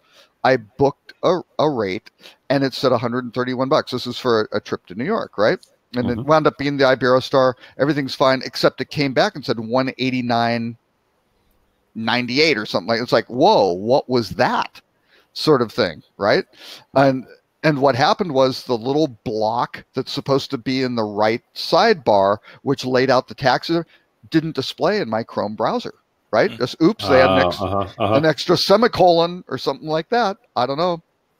I went around with Priceline for 3 or 4 days. And that's why you should always book direct. No. But this is, and I've used these guys a lot, right? I have a massive numbers of. I had 7 outstanding bookings on Booking.com, right? I booked all of my Europe stuff. 2 of them were non-cancelable. 5 of them were, and I'm like, come on, guys, just fix. And I called them within a minute, said, here's what happened. I didn't see it. It's not there. And they have a process, and I know this, that they actually, it's a very smart one. They capture the URL, right, that you booked on. So they go, click this link. I go, right, it's on my screen. It's not there. Well, we see it. It's like, I'm sure you do. You intended to put it there, but it's not there. And I'm not making this up because I was going to book something at once. So, here, nothing. Escalated 2 levels, zippity doo-dah, right? So now I am on the, okay, do I really need to cancel my 5 other Booking.com bookings? Fine. You're never going to get booked again. Sort of thing until until Hotwire or Expedia pisses me off. But it's like, why would you do so? And I even went to the point where I said, just give it to me for $131. They wouldn't do it, right? So now I got to go to American Express, which takes 69, and they waited, they deferred until after the arrival date, right? This is a strategy now on their part. Right.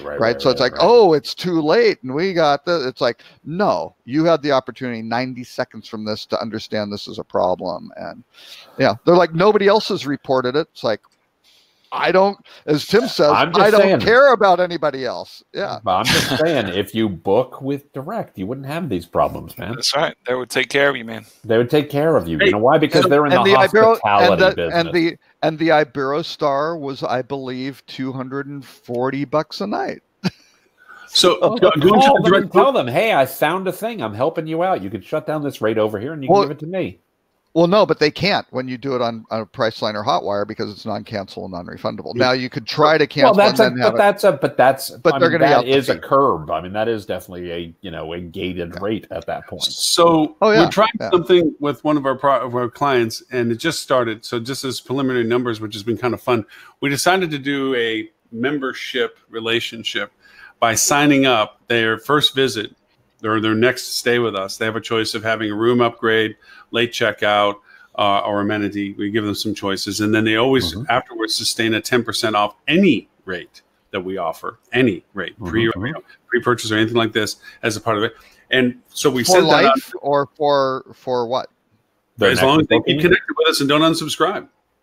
Yeah, okay. Does it have to be booked with the same email address or name or address or something? Right now, the email address is our only identifier. Yeah, our email address is the only identifier we're using with this because they're getting we're giving them a code to use when they book it going forward.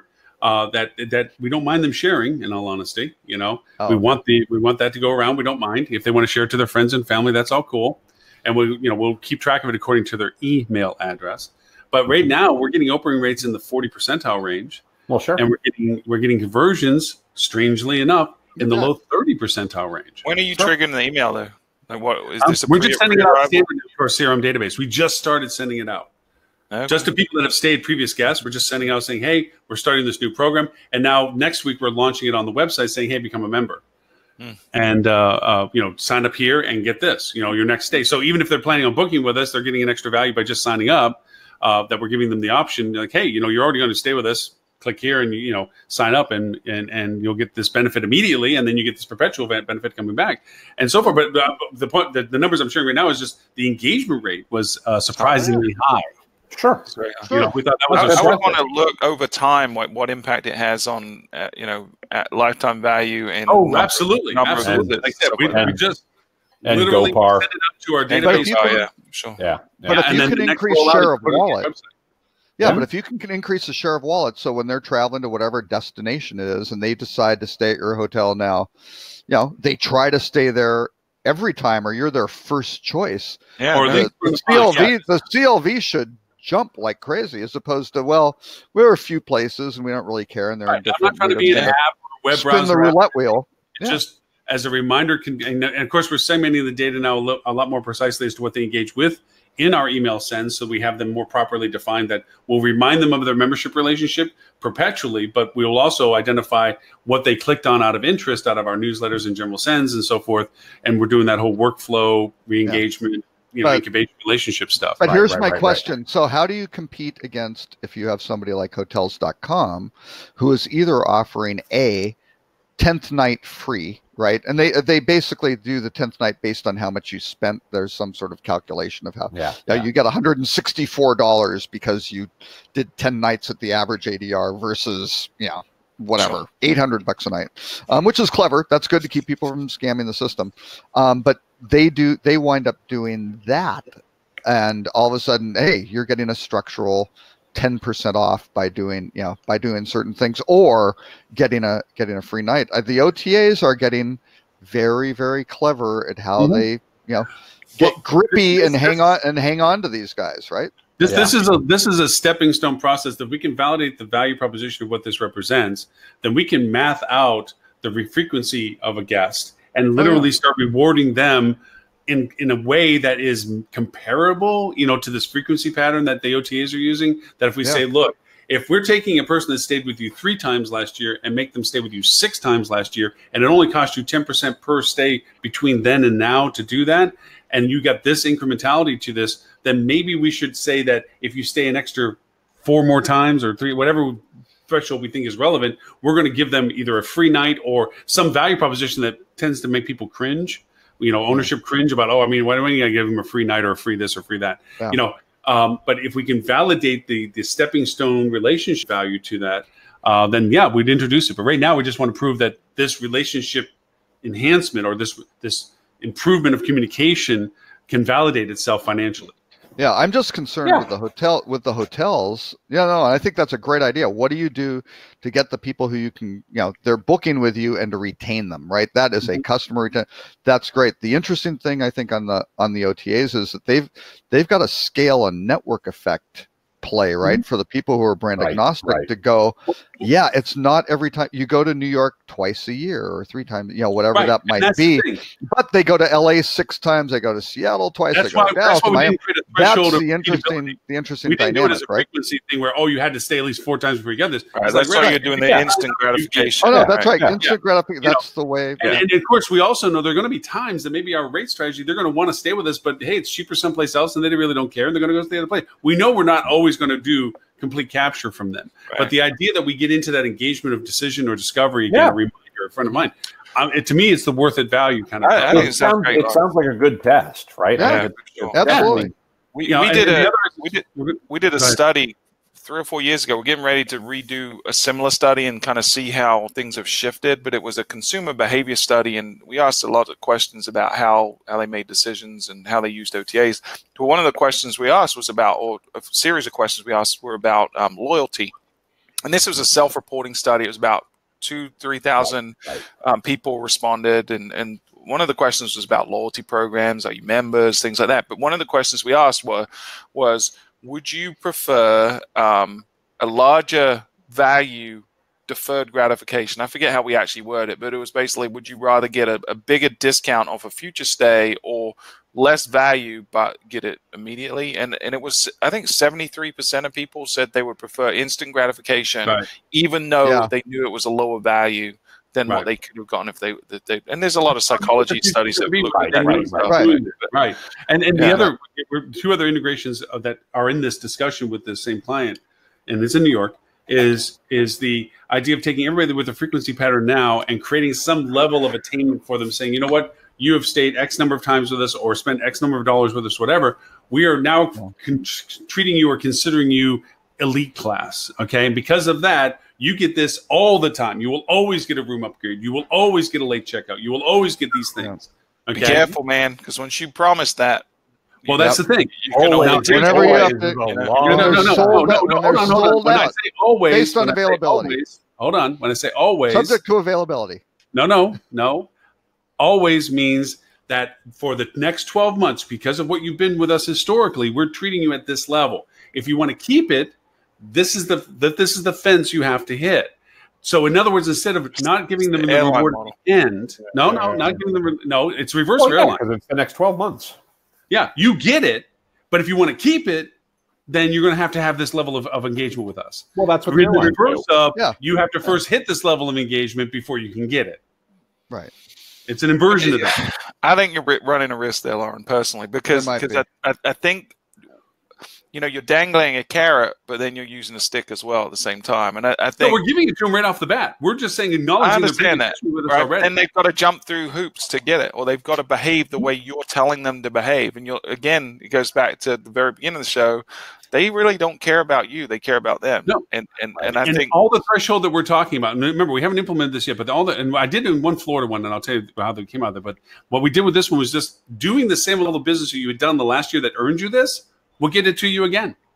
It's not trying to raise the bar for them. You can accomplish the same thing without the threat, because there's a veiled threat there, right? That is, as long as you continue behaving, then you continue to get. If you're a good boy, you get the rewards, right? That's essentially what you're saying. And I think you can accomplish the same thing without doing that by just saying, "Hey, we really appreciate your business. Because of this, you get this. We're doing nice things. Well, we're doing nice things." But then, how do we answer the question? How do I get it after 12 months? Because you're building loyalty through improving the relationship. It's earned versus demanded. Right, but that's all we're talking about. Can I come at this from a slightly different perspective?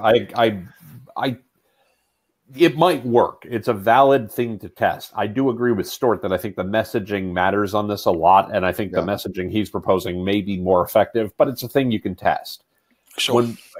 At Leading specifically, their loyalty program, there's a couple other cases that I know of that are like this. Amazon Prime comes to mind. People pay for it. Correct. Right. So, anybody can get the benefits right out of the gate. All they have to do is pay us. Right. And they get to decide whether or not they want to keep it, because every year they get an invoice, we're going to charge their credit card again. Hey, you're coming up for renewal. Yeah. And they have a very high retention rate because most of their customers they did when I was there. I've been gone for 8 years, but I believe it's still true. They found that, people got value out of it. So the bar, you were still offering a bar right at the outset, but the bar in this case was hand us your credit card, right? And then you'll get all kinds of deals. And people did, and they liked it. Yeah. So it's just, where do you introduce the bar that they have to, the hurdle that they have to clear before they start getting the benefits, and how do you message that? And that often, think about, I'll give you a perfect example of messaging done badly for something that is actually a really good product. When United introduced its Economy Minus program, I don't remember I don't remember what they actually call it, but it's, steerage. Steerage, right? But what was great about the program, right, was if you're really an economy traveler, you're really, a discount-based traveler, or somebody who, let's put it bluntly, somebody who doesn't have a lot of money to travel, here are the things you can opt for to say, you know what, that's okay. I would rather pay the lower fare and get, and be able to get where I'm trying to go for less money. And I recognize I'm going to get treated Just like don't garbage. bring any bit luggage with you. Right. But what they did badly was they messaged it that made it sound like, hey, all these things that you get when you're travel economy, well, you're not getting any of those, and the price will be lower, which is not the way to offer that. Instead, if you said, hey, we have a new program where for a discounted fee, we can save you money, and this is what you get when you save that money. Right? Yeah. I can understand. Don't waste money paying for stuff you aren't going to use. Yeah. Correct. I can understand about the veiled threat aspect of it, but there has to be a qualifier of why, one, we're giving it to them, and two, why would we continue to give it to them? And really, that's what we're describing, is saying, look, we're acknowledging your value proposition to us already. Here it is. Right. For 12 months, you get all of this because we want to acknowledge the fact that you've been such value to us. Now, if, of course, in the future you want to continue with this, now do we tell them at the end you're in jeopardy and say you didn't qualify for next year because you didn't do the same thing? No. It's a messaging thing, Lauren. I don't think Stort's disagreeing with. I don't want to speak for Stort. The premise is okay. I think you want to be careful, but I think how you communicate it is critical. Yeah. I also think you should consider it a little different, right? Because hospitality is a relationship, and if the incentives are there that benefit them when they continue to stay, and you want them to keep coming back, then I think things like the frequency shouldn't be as important, because it's still when people travel and why they travel is something outside of your control. You can maybe stir up some interest in travel, right? But reality is they're probably coming to New York or wherever the property is for a reason, and you really aren't in control of that. So you're almost telling them, hey, we want you to do this, and they may not be able to do that, and then they're losing out, and that turns a positive relationship into a negative relationship. And probably I should add this in. We're not basing it on just one qualifier. And we're not even basing it on two qualifiers. The two most obvious qualifiers are frequency and money spent. We're also basing it on their engagement with us, talking about their usage of Flip2, talking about their usage of sharing their experiences on social media. All those things were part of our conversation about, you've been such a great advocate of ours. You have been, you may only came once last year, but by golly, did you have a party for 5 days? Whatever, the idea of it is that we're not talking about we've renovated your room. Yeah. We have to clean up a mess. But it's about qualifying, not generalizing, but qualifying all the people that are in this realm of a threshold that we internally have created of a financial or frequency or value proposition of guest experience that they're sharing with us, their advocacy and everything else. And we go to them individually and say, you know what? Even though you only stayed with us once last year, but boy, you spent this amount of money, but you really like that. I wouldn't say it like that. Well, you know what I'm saying. I'm saying. The idea of it is, hey, deadbeat. You shared your stories about being with us. You a lot of your friends on Flip2, X number of people enjoyed your photos. Putting them into a category, right? So you're basically saying you've become a VIP. You're an important person to us, and you're important until you're not, is what you're saying, right? So. But once someone's important to you, shouldn't they always be important to you? Whether they're still exhibiting the same behavior today or tomorrow or the next day, the fact that they are important to you today is really all that matters, because if you do the right thing and treat them the right way, they're going to continue to increase in their importance, because they're going to continue to stay and continue to share and be an advocate. This gets one of those things. One of the things that I think, Lauren, if I can, for just 1 second, one of the things that I think Stort's getting at that is really important here, and I think is worth talking about for a second, is that The problem with loyalty programs in the hospitality industry is that whenever we talk about loyalty programs, what we're talking about are rewards programs. Yep. Right. And particularly as an independent property, or as a single property or a very small group, we need to think less about a rewards program and more about a recognition program. Yes, right? absolutely. Because it is something that you can deliver, and it is something that you can offer, and it is a value to the guest, and it is something that does drive true loyalty. But I think what you're describing sounds like a rewards program, but you're trying to present it as though it is a recognition program. And I'm not sure that it's not recognition. I'm saying the messaging you're describing to us sounds like a rewards program for something that at its core you're thinking about as a recognition program. And conveying that message is going to be really hard to get across to guests. I don't really see it as hard as you may present it, because in the mentality we're looking at this. Well, you got a focus group of 3 who are all going, nah, I don't get it. Well, because the terms I'm using for you guys are shortcuts. The idea of this is that this is not an extensive list. This is measuring maybe in the hundreds at best. Sure. Okay. And with that being in the hundreds, a recognition program, by the way, a recognition program isn't about building a large group; it's about building who are our best customers. And you can do, it's also contingent upon the engagement of the staff's knowledge about those people that are on that list. Recognition program. Absolutely. The question you brought about, Stuart, when you say, "Oh, well, you didn't hit the bar, you're out." No. There's a complete latitude, and this is where your staff and your team are part of this process. And this is a discussion we literally had at property level, where they're the advocates of the advocates. They're the advocates of these people that says, Mr. Smith, That's right. you know what? He came in and stayed 2 weeks with us because he had a medical issue and he was here, and we're not going to take it away from him next year because he doesn't have a medical issue. We're going to say very happy to Mr. Smith when he comes back in, and he's going to get the same level of treatment that he got at the same recognition he got than when he earned whatever we thought he should deserve. What we're doing is this is a means of initial engagement. This is a filter of understanding who these people are so that we can create the recognition for them to create a value proposition to keep us as a frequency of interest for them. But then what you're saying, everything you just said is exactly correct and makes total sense and is what a recognition program does. And then what you're saying is we're going to these people who we're telling them we're going to recognize them as special and saying, now you have to behave like a rewards program requires, or else you no longer get your recognition. Or we don't. Now, maybe we're misunderstanding what you're describing, but I think I can speak for the 3 of us that's what we're hearing you say. Okay. And this goes back to my old restaurant days. If you don't tell them what early bird means, everything is early bird. Okay? If you don't say what's included in the menu, then everything on the menu is included. Right.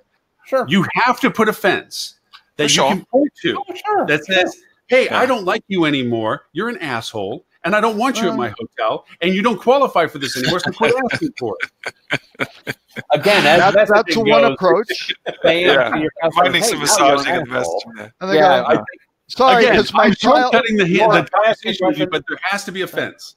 Yeah, no question, right? You set boundaries, right? But I think the question we really have is, who's writing the copy? And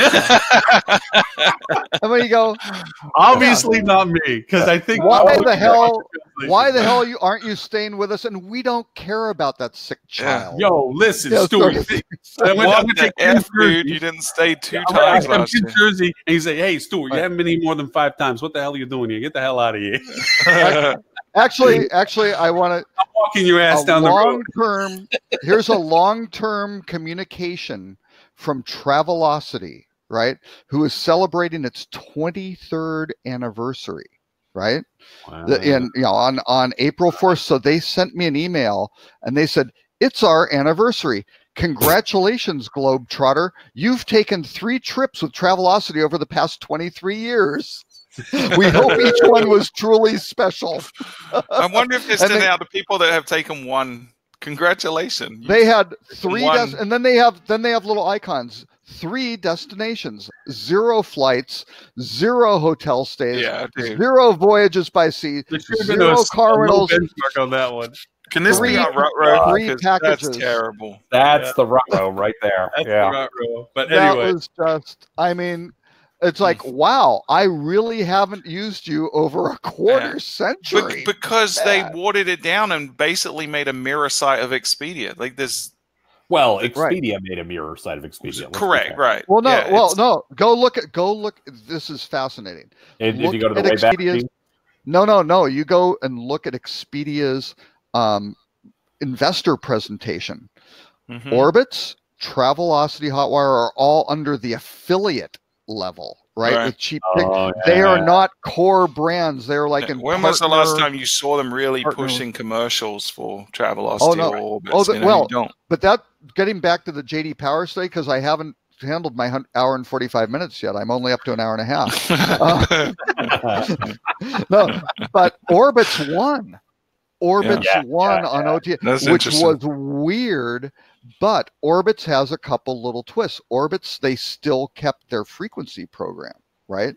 Which was different from Expedia. That's this little kind of bolt-on thing that makes it a little bit different from, a little bit different from Expedia. And I haven't looked through in detail for it. I think that's what pushed it over, right? Was their, they had a little bit better, the other thing about Orbitz, loyalty, or I don't know, people liked them better before, and there's a halo effect of the brand, right? Maybe. Well, the other thing that's interesting about Orbitz specifically, and this gets to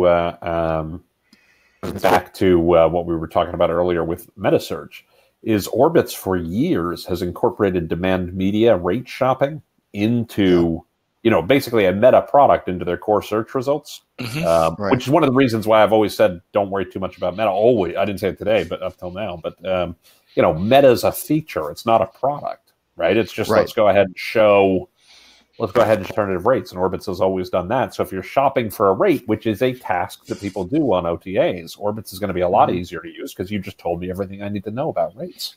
But I think that the UI now, at least on mobile, because I think it is all now the same template for everything, even Hotwire, everything I think is now under the same. Now Hotwire again has some bolt-on stuff that filters out. The product filters out some pricing and does a few little things in terms of terms and conditions and process. But I think they're all on the same platform. The core theme looks the same, yeah. Sure. But the last point I was going to make on the satisfaction, though, also relates to the expectations of that brand, right? Because if you have very low expectations and you're kind of surprised and delighted, you go, wow, that was good. I was expecting nothing from these guys, and they did a great job, which is good. We did a study with a brand I worked with years ago in my Wyndham days. I won't mention a specific brand because I don't want to be rude to them, but we discovered that, people after they checked out, and I do believe we used JD Power for it actually, people after they checked out generally had a more positive view of the brand than before they checked in. And it was entirely that. It was, I went in not expecting much, and I came out and went, hey, I got a little bit more than not much. Right. Yeah. That's right. So and you got some at the higher end who are the ones who are disappointed. 2 hours. Yeah. Let's throw in the quick rut row at the end, even though we did a nice fun rut row then. But let's throw in the other rut row, Mr. Well, we don't have to do the other rut row. I think the Travelocity one was a sufficient rut row because I just noticed yesterday after I did the list, or this morning. So all right. Well, in that case, we are at a point that we get to say farewell, Avitas, and goodbye. Maybe Lauren does. I don't think the rest of us do. Oh, come on. We can do the whole singing at least. Well, maybe it should be fun for it. I was afraid to bring up the second portion of my loyalty membership reward recognition program because God knows it'll probably just give us another half hour of conversation. But I do always is the electroshock punishment part if you you miss a thing? As I say this every time, I enjoy the fact that I can come to the table with stuff and it gets shot at and everything else, and it still holds water at the end, and it must be decent enough to try. There you go. So, instant gratification, instant discipline. It's consistent. Yeah. So. Where else would you get these answers? I mean, you go down to talk to everybody else and be like, "Oh yeah, brilliant idea. Good luck with that." I mean, if you ask for opinions on this show, and there's 3 other people on the show, you'll probably get 5 extra opinions. Wow. So, in my experience,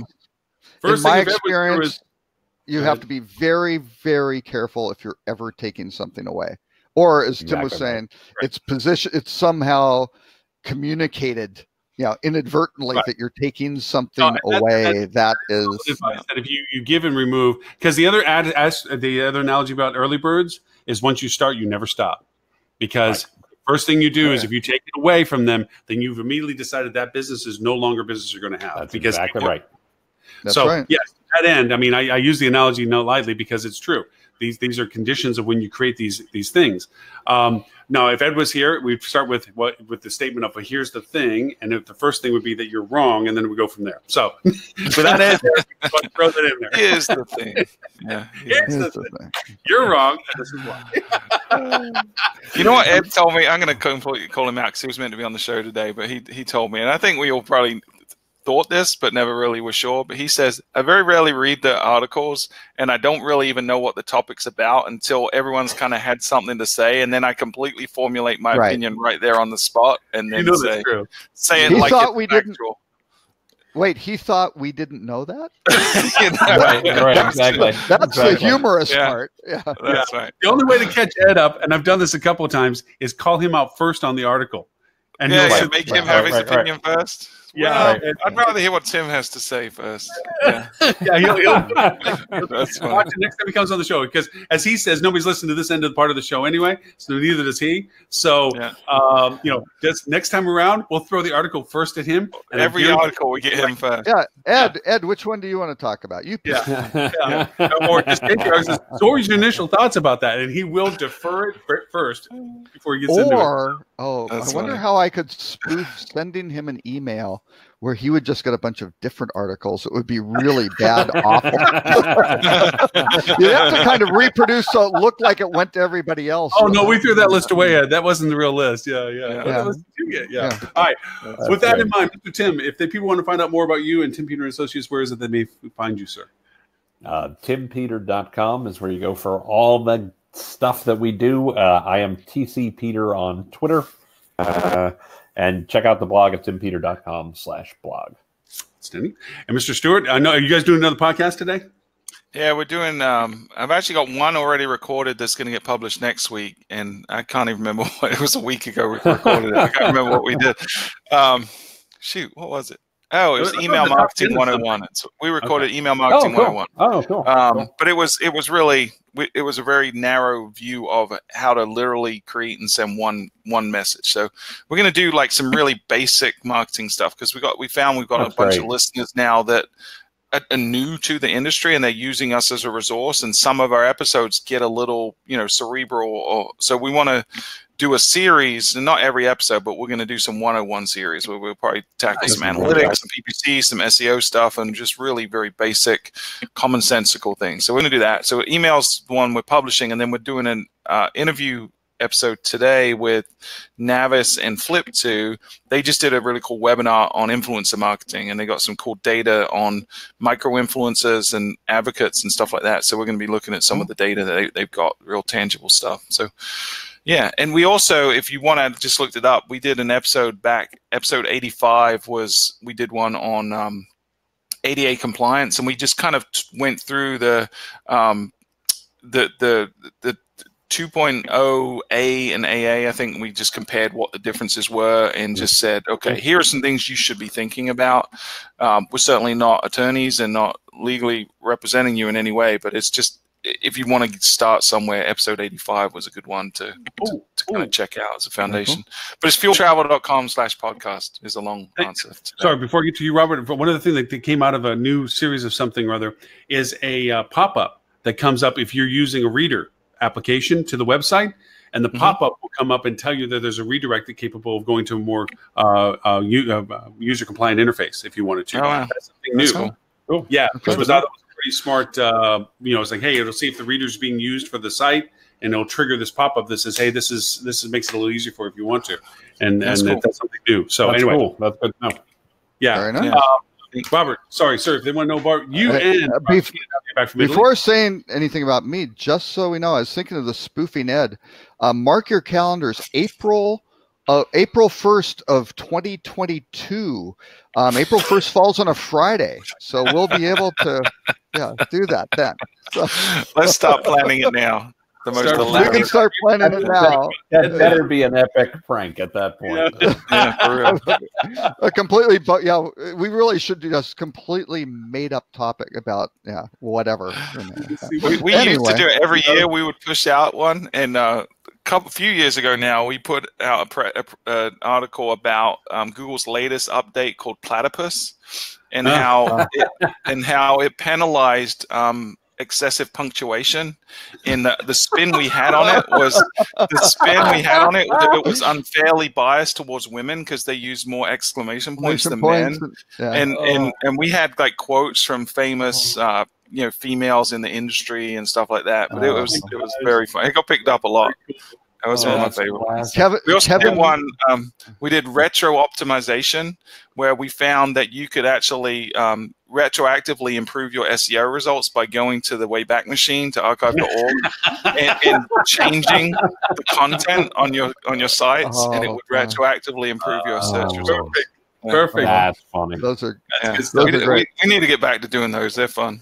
Yeah, those Kevin May used to do a great one when he was with Travolution. He's now the editor of FocusWire, but he used to do a great one. And then at T News, he stopped, and he was going to do it, but then he didn't do it. So every year for about 3 or 4 years, I did a Kevin May, just a bizarre article on what he was doing, or something like.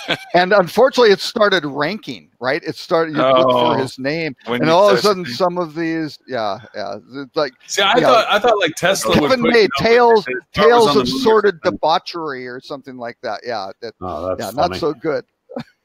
But, so it's Robert. If they want to know about Rock Cheetah, where did they go, sir? Robert K. Cole on social media, or rockcheetah.com.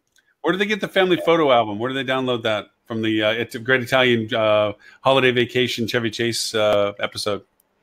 Oh, that would be on Facebook, maybe. Most of those were for friends, though. Those were not publicly posted. All the things you just went to Las Vegas and duped the whole thing. Oh, we were in Bellagio. We took a day up at Lake Como because the weather was so spectacular. Our entire trip, the weather was between like maybe 65 to 75 degrees Fahrenheit, not a cloud in the sky. It was great. But we went to Lake Como. Things were just opening up because the spring season was starting. Went to Bellagio, and I took a couple pictures going, I cannot find a casino or whatever, or a Cirque du Soleil show for the life of what the hell's going on here. So, yeah. Well, we missed you in your top. Warren, where can they find you? Yes. Oh, gee, golly, I've been buying domain names, so it's going to be changing here sometime soon. But in the meanwhile, you can find this show and all previous 190 shows at hospitalitydigitalmarketing.com/live. There you'll see show notes and links and all the other fun stuff. And most of the topics we didn't quite get to today, but the fun ones that we did to are there as well. So are you buying what 4-character everything's on, like all consonants on a .biz and .everything you can get? To Ed's point and to others that are talking to me, hospitalitydigitalmarketing.com is a long URL and sometimes often misspelt. So I've looked at some abbreviations like HDM, HD marketing. Agency HDM something or other. I've got a few shorter ones that I might just start using. I want to splinter the show to a separate one, and I do have a show URL. I'm going to pass by you guys and see if you think it's worth it. LaurenGray.xxx. .xxx. Oh, yeah. I don't think with the other Lauren Gray that's a good idea. That's going to be. With that in mind, gentlemen, thank you so much for your time today. We'll be Friday, 11:30 Eastern, 10:30 Central, 9:30 Pacific time for episode number 192. Till then, bye everyone.